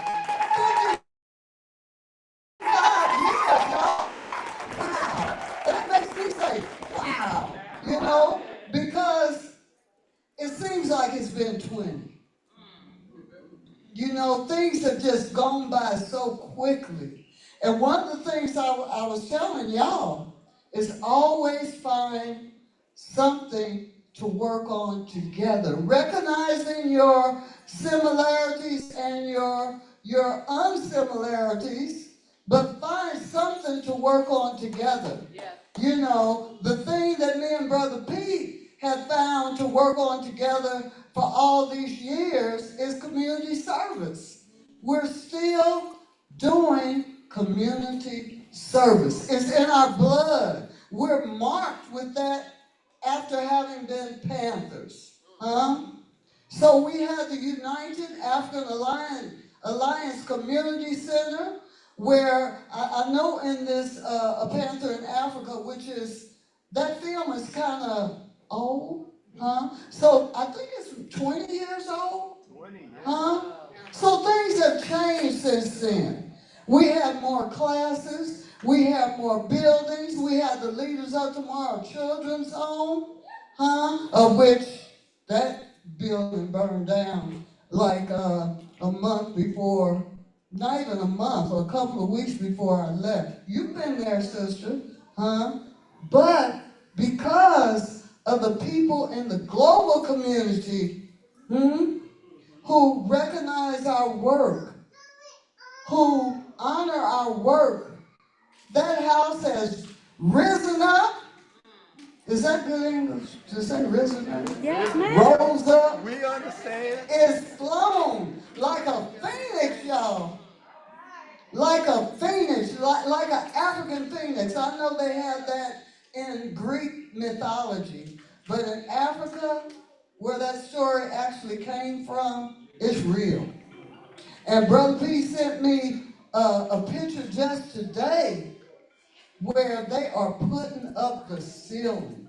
Now, you know, when you put up the ceiling, you would have had to build the walls, you would have had to put the A-frames and the mabati, the roofing material, your plumbing, your electricity, and now the ceiling.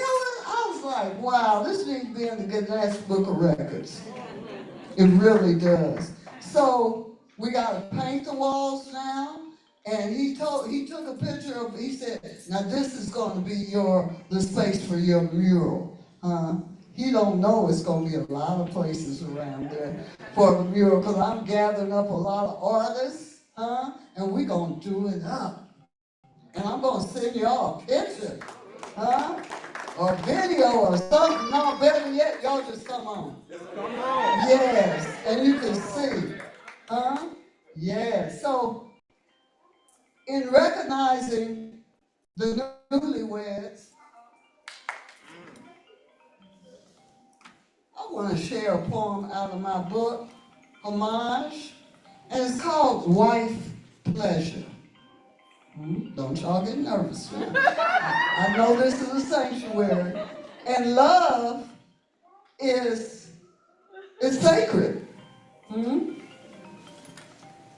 My pleasure at being a wife is immense.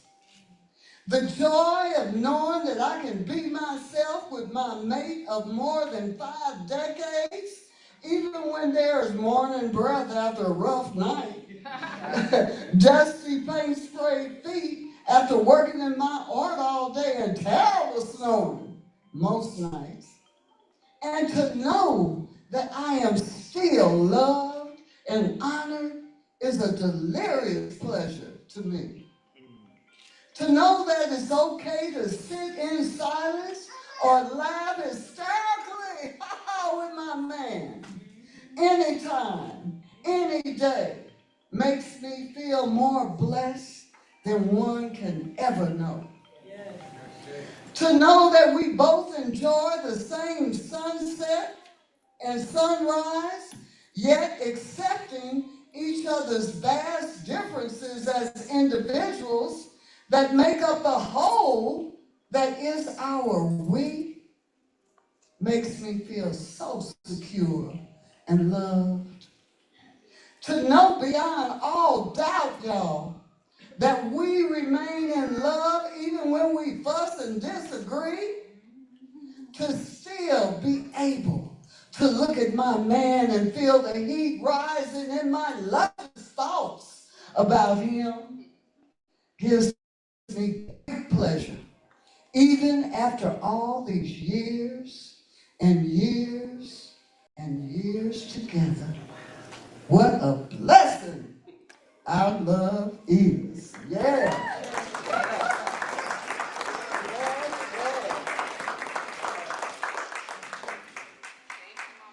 Oh, yes, yes. Ooh, I love that man. I mean, when you consider we've been together, working together, loving together, building a family together for 55 years, and still friends? Hey, that's a real blessing. Yes, yes. We were were gifted some land that we have named Heshima land. Heshima means respect, so it's the land of respect. We were gifted that land by people in the community, and we have started making it a healing arts center. We already have several buildings there, and we have Path of Love Memories. It's an installation that a sister from Dar es Salaam University came and created after she had done an artist in residency there for a month. And after she saw how Brother Pete has been raising these children along with myself, 3 generations of children, and she decided to do an installation called Path of Love Memories.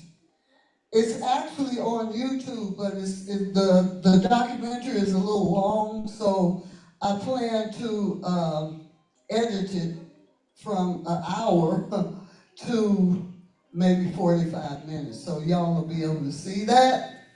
But she wanted me to create a poem for the day that we inaugurated Path of Love Memories, and I did.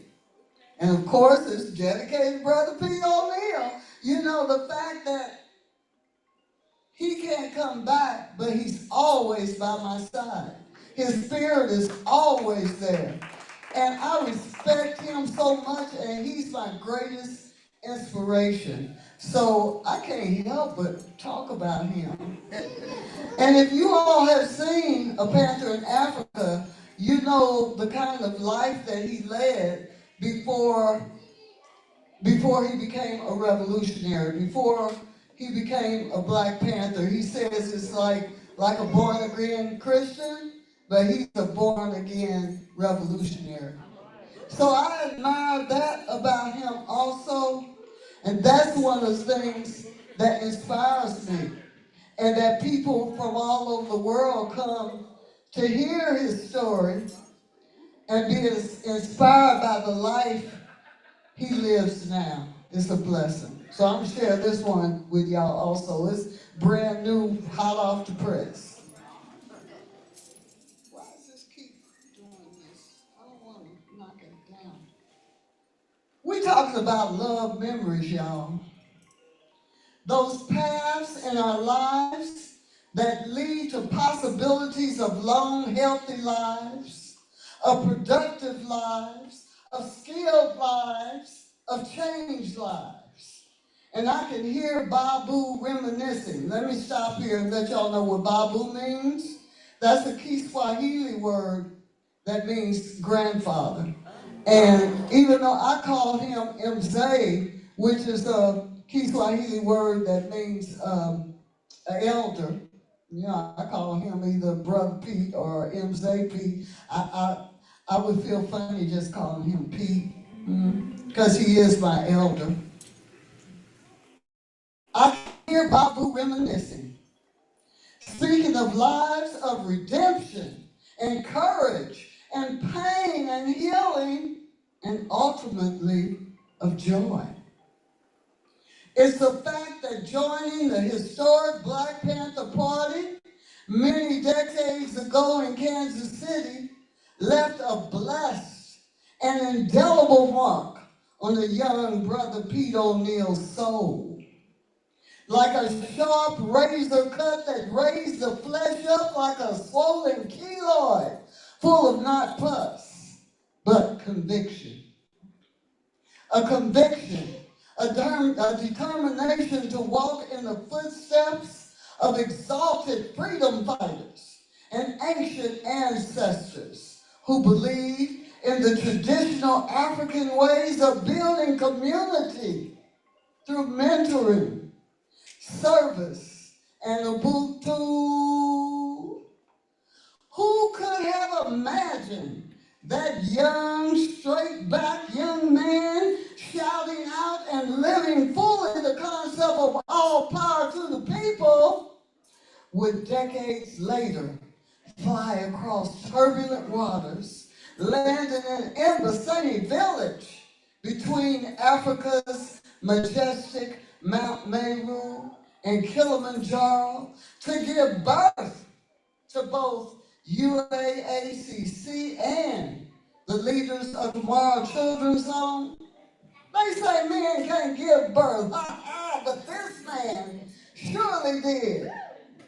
It's evidenced in the countless Watoto, some now with Watoto of their own, who as new leaders will change the world.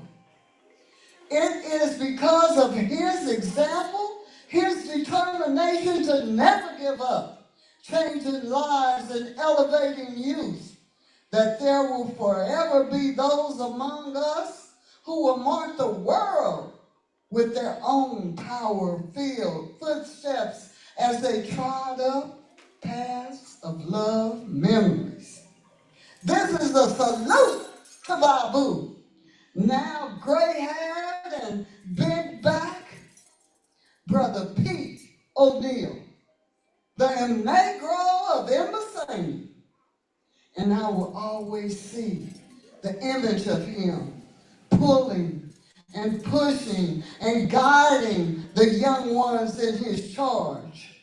And I can hear him say over and over and over, "Ooh, don't give up, y'all. Don't give up. Don't you give up. Usikate tamaa, usikate tamaa, usikate tamaa." Usikate tamaa means don't give up, y'all. Yes, yes.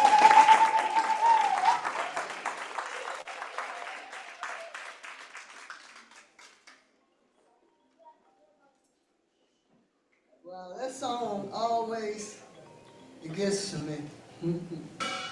Yeah. Sometimes it gets to be too much. Too much heartbreak, too much sorrow. But we must also celebrate the positive in order for us to keep strengthening each other. The violence and terror and fascism are not the only things in our lives. We are also creatives and inventors and artists and knowers of the highest degree. That must always be acknowledged and embraced. It is who we are. We must not forget that. We must have examples of light that people can embrace and get courage from. And artists are often at the forefront of that. Ain't that right, sister? Mm-hmm. We must never stop celebrating the God that is in us. Don't let the oppressors and fascists take our joy away.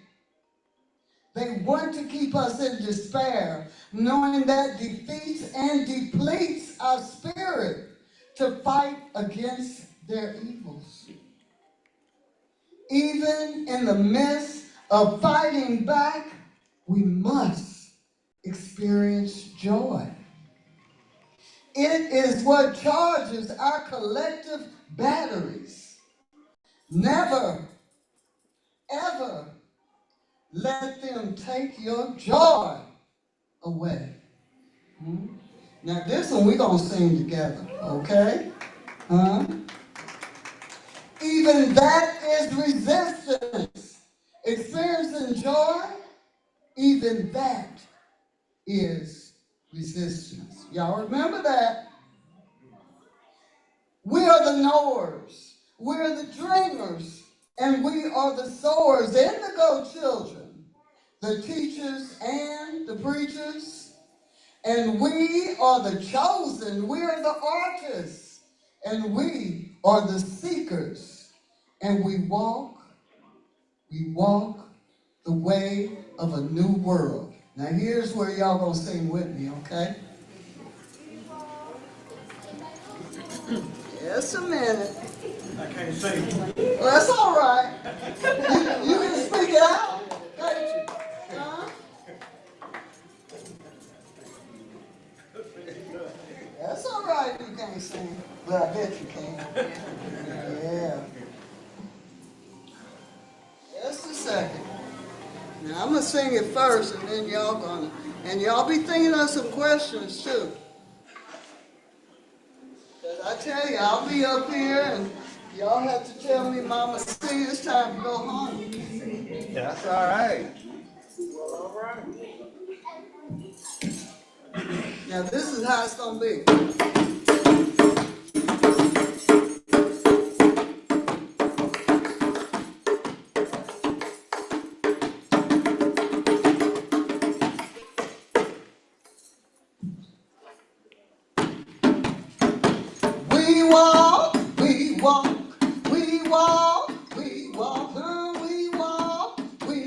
Yeah, the way of the new world. Now that's what y'all gonna sing. I'm gonna sing and then we're gonna do call and response, okay? And we gotta sing it like we mean it, all right? If we're trying to change the world, if we're trying to build up a new world through the way we walk in the world, through the example that we set, then we gotta sing it out, okay? Now it's call and response, all right? We walk, we walk, we walk, we walk, we walk, we walk, the way of the new world. Come on, y'all. We walk, we walk, we walk, we walk, yeah, the way of the new world. I don't know if y'all mean that. It sounds kind of low to me, huh? Yeah? Give us another chance. Yeah, okay, I'll give you 2 more chances. Y'all ready? Now remember, it's call and response. He's my brother who said he can't sing, but he can. I heard you over there. Okay? All right. You lead it then. Okay? Because I know you feeling it. Right? Okay, here we go. We walk. We walk. We walk. We walk. We walk. We walk. The way of the new world. Come on. We walk. We walk. We walk. We walk. We walk. We walk. The way of the new world. The way of the new world. The way of the new world. Yes, I didn't hear you now. Huh? Come on now. Here we go. One more time. We walk. We walk. We walk. We walk. We walk. We walk. Where in the new world? Where in the new world? Where in the new world? We walk. We walk. We walk. We walk. We walk. Where in the new world? Where in the new world? Where in the new world? Yeah. Y'all remember that? And teach the children. Huh? And teach the children to honor the ancestors. Huh? From whence we get our strength. And the nature spirits, whoever you call them, whether they're Orisha or Abasam or whoever, or in the church, we got our nature spirits there too. Go outside and take your shoes off and feel the power that comes from the earth. Recognize the sky, recognize the waters. Pour libation at home. Because when you do that, you're honoring your ancestors, but you're also honoring yourself. Because you carry that sacred DNA.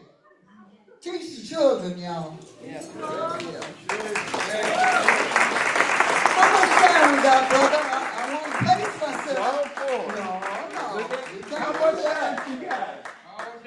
All day. How much time she got over It might be a long time before she get back, so we better enjoy it while she's here. I'm hoping it'll be next year. That's still a long time. Yes, yes. So before I start some more poetry, do y'all have any? And some of the children were asking me, Mama C, why do you put these marks on your face? This is Afun, and these are This is Afun, and these are blessing marks. And I bought Afun with me if anybody wants to receive this blessing also. I also have scarification marks because my ancestors asked me to do that. And I listen to my ancestors. And to me, it's a blood sacrifice for my ancestors. And I have so many, Brother P said, I think you're going to run out of space for your scarification marks, but I know I'm going to have to get a few more. Yes. I want to sing this song, but I was telling Brother Keon that I haven't been singing so much lately, but I'll be ready when we go in the studio. And so this will kind of, singing this song will kind of open up my vocals. So it might start off a little rough, but I'm going to get into it. And then after that, I'd like y'all to think of some questions to ask me before I start reading again. Now, y'all pray for me. I'm trying to get this song. And some of my poetry, I turn into music. Also, I play several traditional African string instruments, like the berimbau, which y'all know probably, you that know about Coporero.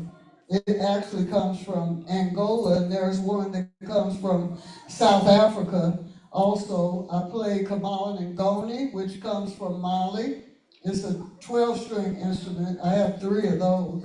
I play Nyatiti, which comes from East Africa, and that is Kambanani. That's an 8-string instrument. And I play some other ones, but that's basically what I do. And I write a lot of my music. I love to compose music, you know, and here's one of them.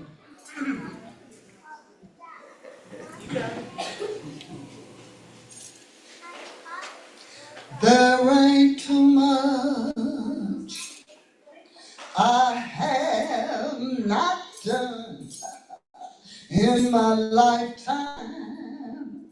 Ooh. Sound good, Mama C. All right now. I think I started up a little high though. Maybe I better drop it a little bit. There ain't too much, that's better, I have not done in my lifetime. Ooh, my life been so full. There ain't too much I touched and felt and tasted. Ooh, my life been so full. I've seen the death of my own mother and my father, the birth of my godson. Ooh, my life been so full. I've watched my children grow into adults that I'm proud of. Yeah, yeah, yeah. My life been so full. I've seen the sun rise up over Achilles' left shoulder. That's Kilimanjaro, y'all. Yeah. My life been so full, hey, so full, huh? Yeah, yeah, so full, hey, yeah. Whoa, whoa, whoa, yeah. My life has been so full. And you know, when you get to be my age, I'm 73. Still young. Yes. Looking good. Yo, well, thank you. I feel good. Yes. You're bound to have experiences that you will never, ever forget. Some experiences that make you want to cry, and some that make you want to laugh out loud. But remember, all those experiences are what make you, and me. I've watched yellow flowers fill city lots of jam-packed highways. Yeah, yeah, yeah. My life been so full. I've watched my body change, but my smile stays the same. Yeah, yeah, yeah, yeah, yeah. And it's still full. Hey, so full. Full of blessings. Hey, so full. Full of love. So full. Live your life to the fullest, y'all, because you'll be my age before you know it. Blessings.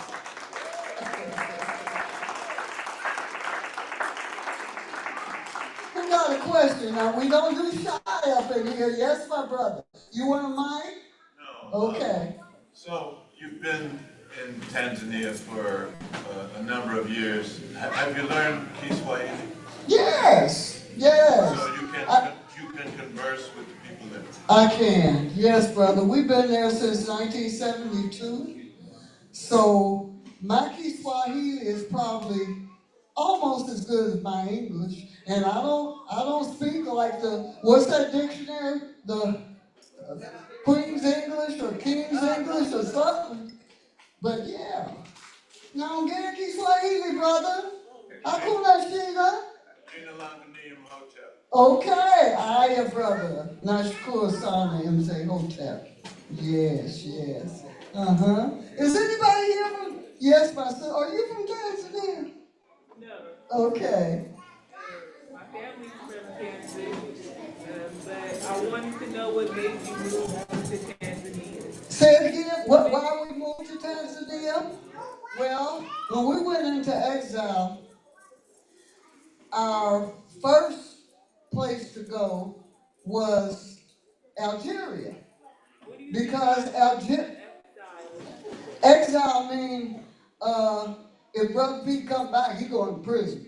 That's what exile means.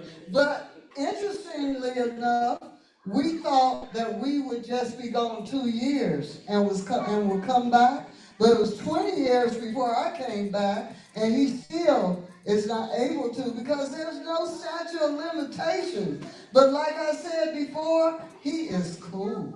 He's doing the community work that he loves. He's living his best life, so that's why he says, talk about the political prisoners. But let me get back.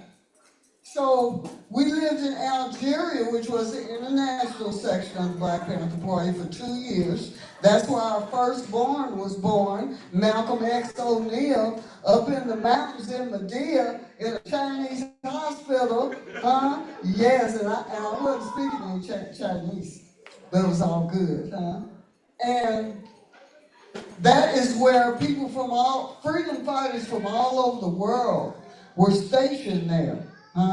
The ANC, SWAPO, North Korea, North Vietnamese, people from all over the world. So that was really an experience for me being a 19, 20-year-old And we had ambassadorial status there. But things started getting a little different and difficulty with the government, which was a revolutionary government under Bouvier Dienne, after some hijackings occurred. It wasn't Panthers who hijacked, but they were Panther supporters. And so things started changing. And especially when we had a press conference that said that the president was blocking our revolution. You don't do that, not to your host country, But many of us had never been outside of America before. You know, I mean, we were in a country that was Muslim, and the women draped down, and we wearing mini skirts. Oh. Yes, which was not a good thing, and which wasn't well received by the community, right? Anyway, so people started writing us from Tanzania. And this is when Julius Nyerere was the president. Very Pan-African in his thoughts and the way he lived his life. It was strong socialism then, It was, and everybody kept telling us, y'all need to come here, Said the people are beautiful, it's peaceful, they love y'all from the diaspora. So we said, well, let's try Tanzania. 1972. And when I got off that plane and felt that air and touched that ground, I knew I was home. It took Brother Pete a little while longer. And I found out later through roots reading that you have to get before you are initiated to the Egungun Society, Ancestry Society. I found out that my patriarchal line actually come from there. You know, and my matriarchal line mostly come from West Africa. So we went there and we became homesteaders, urban people, never done anything like that before.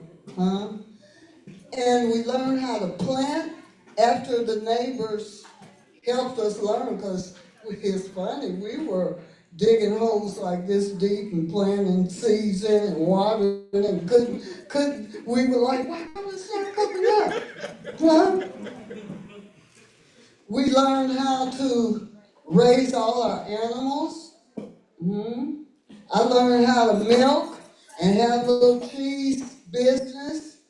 We raised chickens, and I'm talking about enough to supply the hotels and the restaurants, We raised rabbits. By this time, our daughter was born. So we call her Stormy, but her name is Ann Wood, and that's the story behind her name. And did I say pigs? Yeah, sorry for any Muslims in the house, but we raised pigs, and we used to make sausage. And people still ask us to this day, when y'all gonna start making that smoked sausage? And it's been years, but it was good. But those experiences are probably why I'm vegetarian now. And been vegetarian since I was 26 years old. Yeah. Yes. When we first started building on the land where we are now in Bassani Village, there was no running water. I think you saw that on there where Brother Geronimo funded our well. There was no electricity, so Brother Pete went to this school to learn how to build windmill.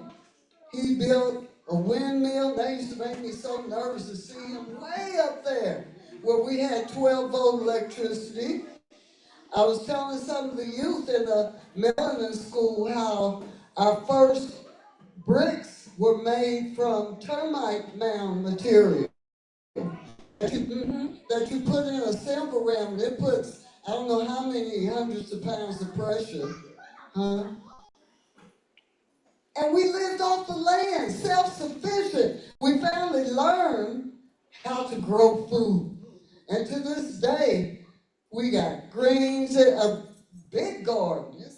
You know, it's real big. From that wall to that wall, And we got sugar cane, we got papaya, we got bananas, we got all kind of greens, we got sweet potatoes, both American orange sweet potatoes and the sweet potatoes that we have in Tanzania, which are generally white and purple.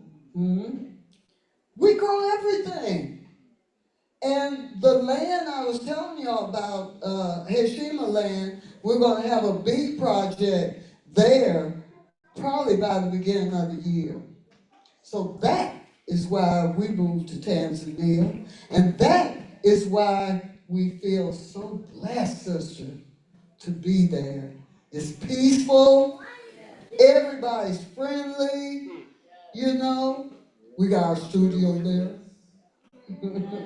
Yes, we got a studio, Peace Power Productions. We got videography classes, photography classes, internet classes, tailoring, yoga, carpentry.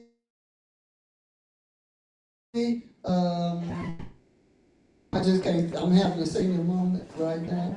Yes. And all of these are taught by volunteers. And many of the classes are taught by youth who studied there and came back to volunteer. Yes.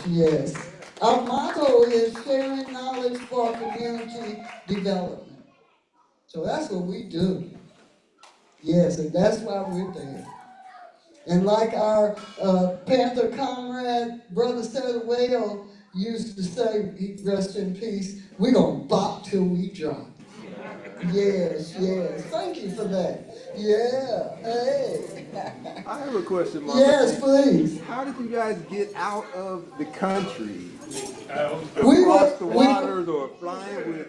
We were underground, very much underground, because that's when they first started using helicopters, and the helicopters would shine the light in our house, especially in our bedroom window. We had 24-hour surveillance that was parked outside, but we had comrades who came up from another city, and you know in those days the cars were really big, and we were able to go down to the basement, come up on another side of the apartment building, get in the trunk of that car together, and I didn't even have a claustrophobia attack the way I thought I would. We didn't drive all the way to St. Louis. We were able to get out at some point. And I can say this now, it's no secret. And we had our comrades in another chapter who got us passports. You can't do that now because it's digitalized. But in those days, you could just change your picture, and there were ways and means to do that. That was what I was charged with, was falsifying passport. But they dropped that after several years. So one of the things that we had problems with was remembering each other's falsified names. So I remember we were at the airport, and I was calling him Norm, and he was calling me Dorothy, But it was comrades, not necessarily Panthers. There were comrades from other organizations and individuals who helped us. And I called that the modern day Underground Railroad. Because that's the way it was. You know, you went from here, then you went from there, then you went from there, and we had all this help. And we ended up in Sweden. Because Sweden in those days harbored a lot of Vietnam War resistors. And they also loved the Black Panther Party. So we stayed there several months before heading to Algeria. So, you know, we have always lived our life very globally, and we were taught that as members of the Black Panther Party, international solidarity, and that we're a part of the global community. And we still feel like that, you know. So yeah, that's how we, and I'm writing about it in my memoirs. And my memoirs, the working title is Hard Hate. Because my parents used to always call me that. You got hard head. So, and I haven't changed. Yes, yes. Thank you for that. Yes, yes, brother. So how is it, Lord, the United States, corrupted individuals such as myself, get to stay in Tanzania? You know, I might be able to get on a plane and get over there, but I'm thinking the government's going to say, wait, you're not one of us. Because I got an accident. Because what? I got an accident. Oh, brother. Most people are very international and very Pan-African. And they will accept you as their brother and sister, or at least their cousin, and you can accept them the same way, huh? So I get on the plane and I don't have to get back on the plane. And you don't have to get back on the plane? Yes, because you know, I went to Jamaica and after about a couple of months, they said, you know, you need to get back on that plane and get a lot of here. Well, you have to be careful of the way you carry yourself, you know? And if you're going to decide to live there, you gotta bring something to the table. It don't necessarily have to be money, but it should be knowledge or something. I can't see anybody putting you back on the plane.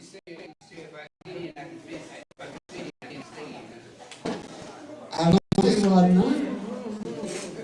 Yes, it's hard for me to understand that question because we have a pretty large diasporan community there. And if you carry yourself the way you should, if you abide by the laws of Tanzania, I don't see where, and if you got some kind of funds, you know, I don't see why you wouldn't be able to stay there. Yes, yes, brother. You gotta go to immigration. Let them know you're there. If you're gonna live there, you gotta get a residence permit. So it's legalities that you have to be aware of before you come. What are the legalities?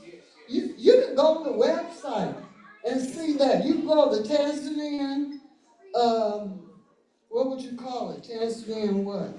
Tanzanian government. Tanzanian what? Immigration. And then you can see beforehand and see if you're able to abide by whatever they want. I'm a resident, long-term resident. I'm not a citizen because Tanzania doesn't allow dual citizenship. And because I have to travel so much, if I didn't have that blue American passport, it would be very difficult for me to travel because America don't like to give you a visa, huh? But I'm cool because I was telling somebody this the other day. I don't need nobody's government to validate who I am, huh? So I have that blue passport. Yeah, that's right. Just for convenience. Yeah. So check that out, brother. Yeah, check out immigration to Tanzania. Yes, yes, y'all. Yeah. So when you first went to Tanzania, kind of piggybacking off of what he said, you didn't have any type of visa? Like there wasn't a time frame? We were actually welcomed by TANU, which was the main political party, and which is the one President Nyerere was a part of. We were welcomed as freedom fighters, sister, and political exiles. So we were cool. We were cool for a number of years, actually. Yes, and because we became so integrated into the communities, you know, we didn't have any kind of problem. Now, it's a little different now, not for us, but for people who are coming in now, because it's it's a socialist government on the books, I think, but it's not as staunchly socialist as it used to be. But sister, when you've been there as long as we have, when you've worked with the municipal government, when you work with the governor's office, you know, and all of that, nobody's gonna say nothing. Yes, brother. Not that they have to, but have your kids ever been back here to the United States?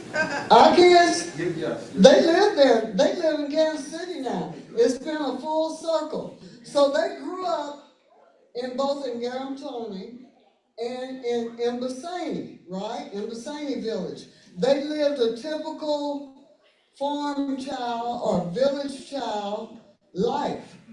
And then one day, they saw this video that had Puff the Magic Dragon, which I still love, and I'll cry when I see that, and Nancy Wilson and MTV.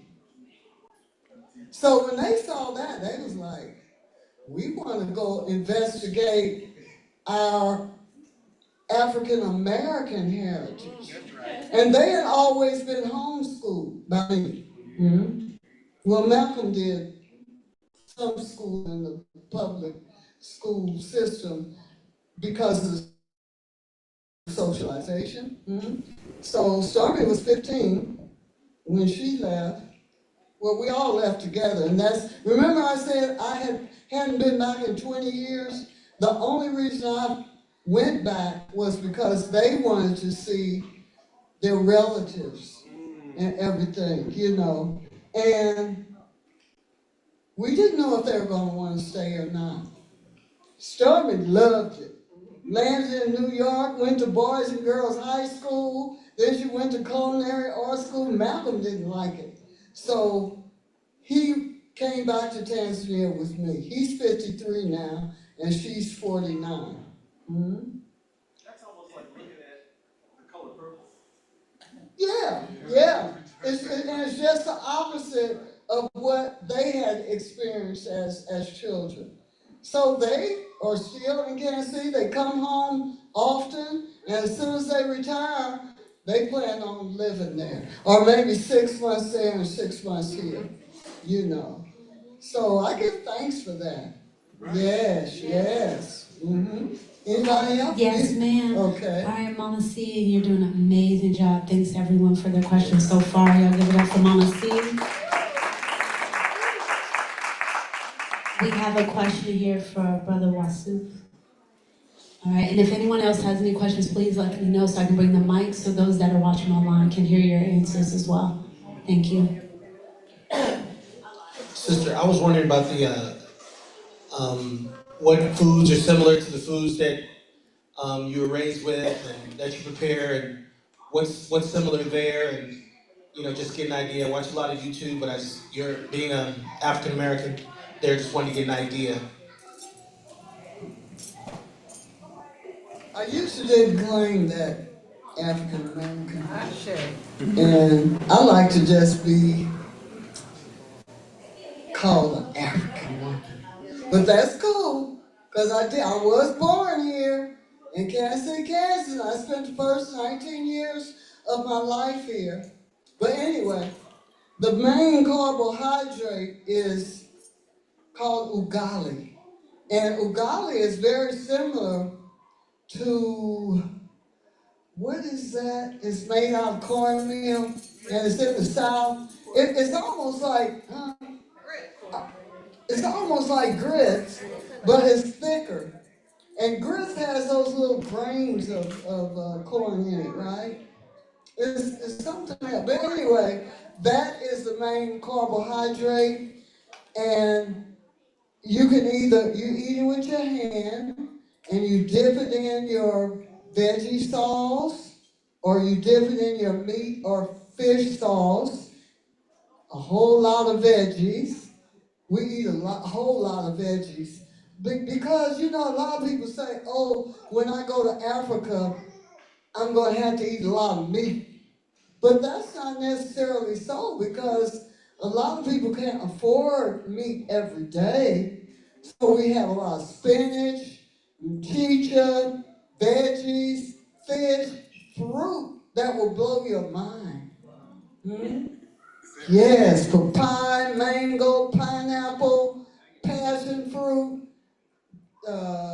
banana, of course, and we grow a lot of that ourselves, except not pineapple, because Arusha, where we live up in the mountains and at that elevation, it's really not conducive to good pineapple growing. But we got passion fruit, and everybody basically eats like that. We eat good, brother.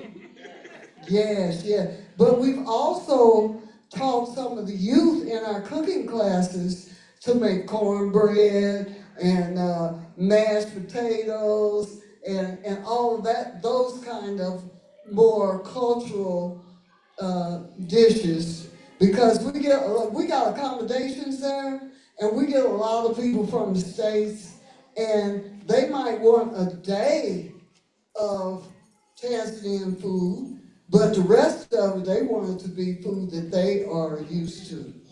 Yes, yes. And it's all organic, or most of it is organic, but we don't call it organic.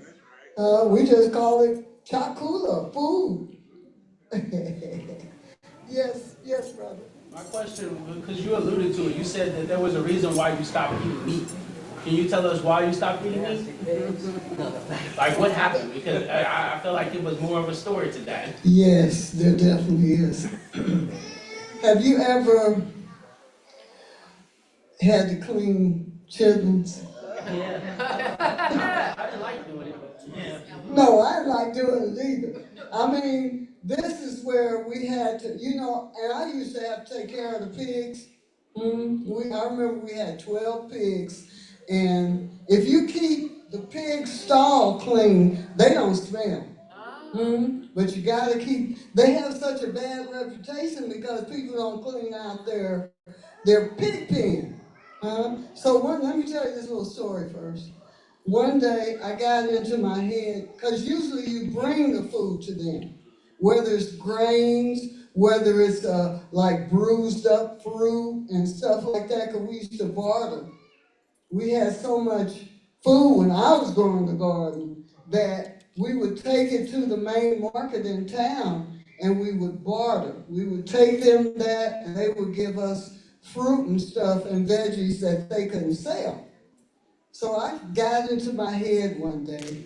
I said, I'm going to herd these pigs like you herd a cow or herd a goat. 12 of them. So I got them outside the pig pen. This happened to be at the height of the corn growing season. And they ran away from me, and every few feet they would look back at me and smile and laugh. And I could tell that's what they were doing, right? It took me like a couple of hours, and then some of the young boys in the neighborhood helped me round them up, and I took them back. But let me tell you again, you probably have never seen, maybe you have, animals slaughtered. It's not a pretty sight. And then when you have to actually clean those fresh intestines and squeeze out the waste and put the holes in them and wash them out and then turn them inside out and wash them out, brother, anybody would become a vegetarian after that. Yes, so that's what I did. Not just the pigs, but we used to hunt too. And I was the one, we would hunt in our car. Wildebeest, I don't know if y'all heard of wildebeest. And swallow, which are antelope. We used to hunt those, and I was the one who had to shine the lights in poor Bambi's eyes and blind them, And then when we brought them home, you had to skin them, and do the whole thing. And I was like, man. I know we got to do this, but I wasn't happy about that. And finally, I just said, I might help with the hunting, but I ain't gonna eat it. Yes. I got one quick question. Okay. Brother Yusuf said y'all don't come outside at nighttime and you stay close to the sun and wedding. Did you say No, that? that's when I was in Uganda?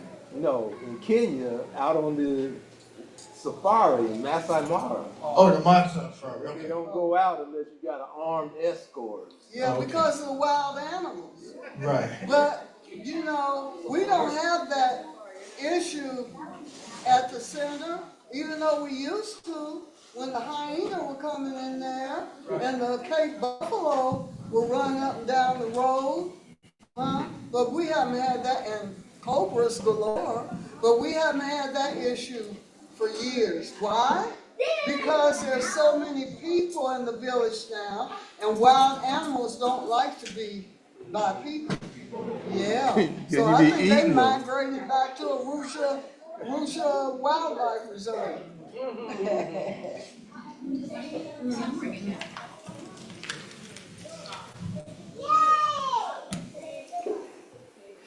Bring down the mic, the stand. Oh, bring the stand down. If you bring the mic stand down, bring the mic. Oh, yeah.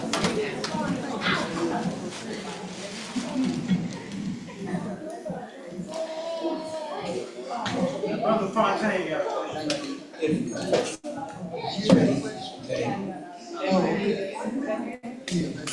Who else got a question?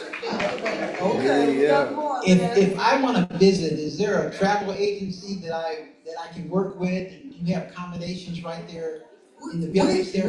We have accommodations right there at our compound. Okay. Yes, right on our campus.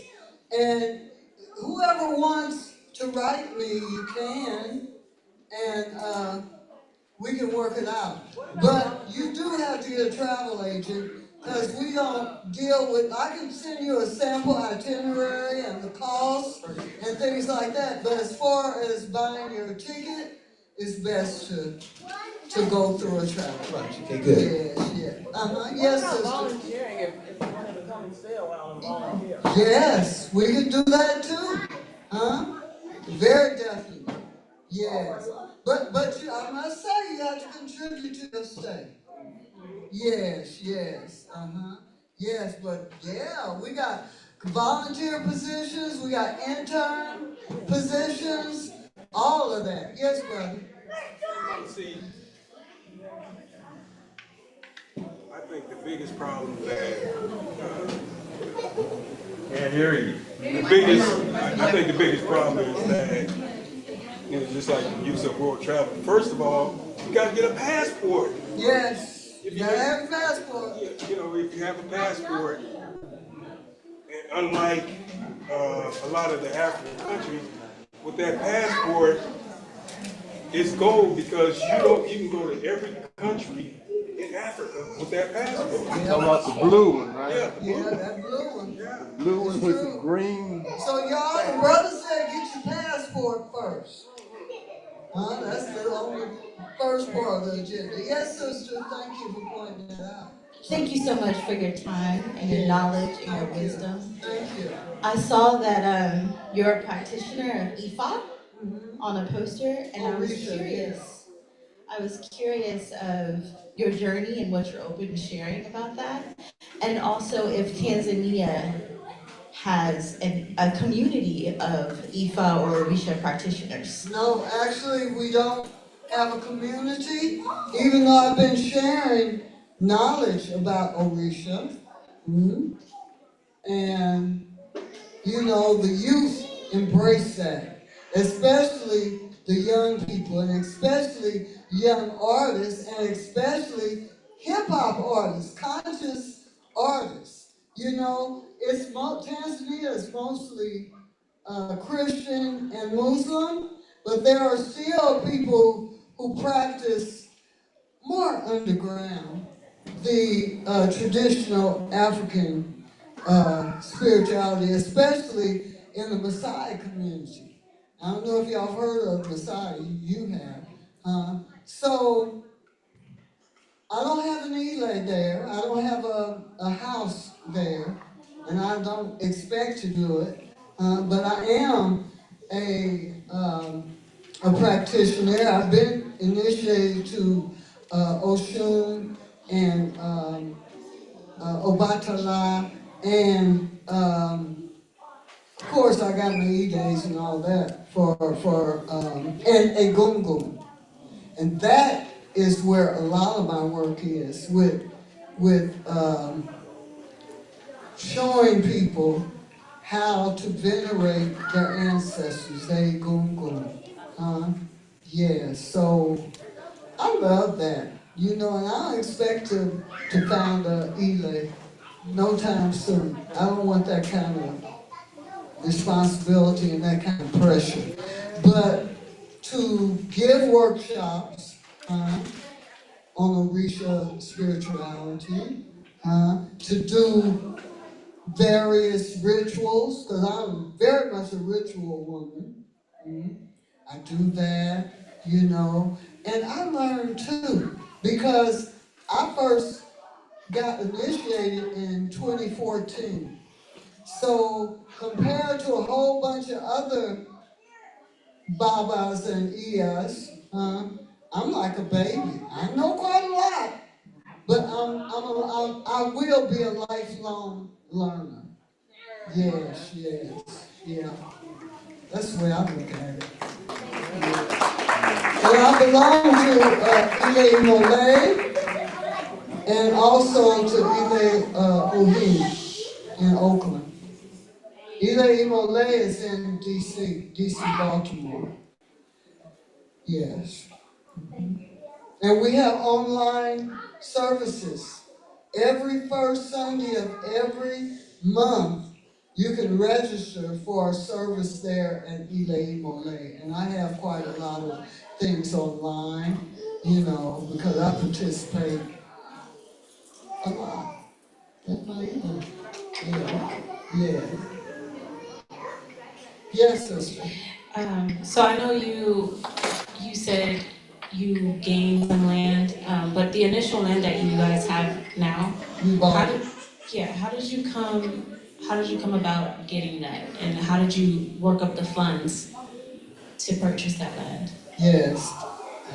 Back in the day, land wasn't expensive the way it is now, and that land was bought from one of our best friends, Zephaniah Eliza, who he's passed on, and it was 4 acres. But now it's more like 3.5 acres. I don't know how that happened. And you get a title deed, and the title deed lasts for 99 years, and then you can renew it. And we thought that was pretty good. But our other land, our 6 acres, that was gifted to us. And we have a title deed for that also. But our very first land was a plot, which is, I guess, not as big as this room.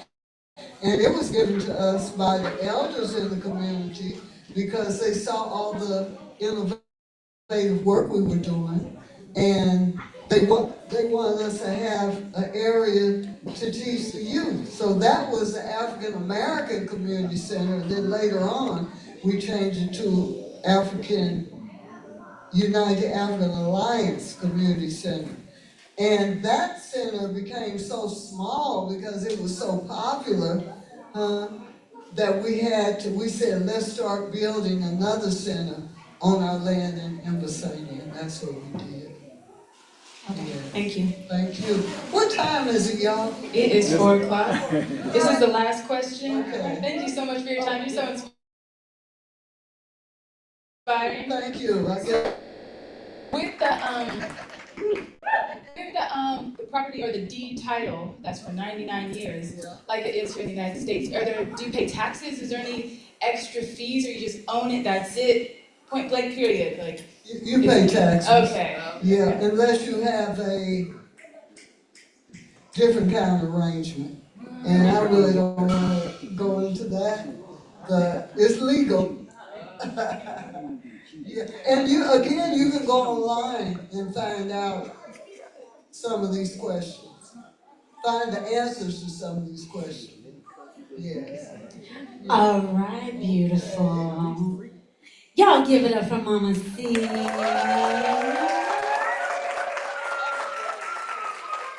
Oh, she enjoyed it. That's good. You know what that means? Those that were here on throughout the day, because we know we don't live in linear time, right? We're cyclical, right? And there's multiple cycles that are happening. So for all the energy and flows that were able to come in today, we're so thankful for you all and for the engagement. She didn't just come up here and sit. You all were able to give energy, and that is, for artists, is how we're fed, right? So that's the latest video that's playing right now online, everybody. Yeah, it's on here. It's called Be Love, and it will always surround you. Be love, and it will always be there. Yeah, I love that video. Finished in July? Well, you did an amazing job. You had fun doing it too, didn't you? She says the video is available on YouTube. Is that on your channel? United African Americans? United African Alliance?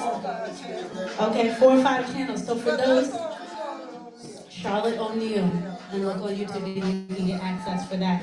And then also, it'd be important, if you didn't already sign in on the sign-in sheet, please do that, so any other resources and stuff, we can help in disseminating that information. And it is time for book signing and conversations with Mama C. So please, for those that are here right now, this is, that work. We're gonna bring her over to the table so she can sit, and you all can come over for getting the book and beautiful contributions to the United African Alliance Community Center. Thank you all so much again for coming out here. There are still some other items that you can donate to be able to support the organization work that's going on, as well as those that were here to help put this event together. All right, again, did everybody have a good time? Yes! Well, thank you all again. Please do share, and the videos for today's session, for anyone that may have missed it, will be available. Please do continue to share with others too, to contribute the best way they can, right? This was a fundraising event open to the community, and it doesn't stop here. So let's keep it going. Peace. All right.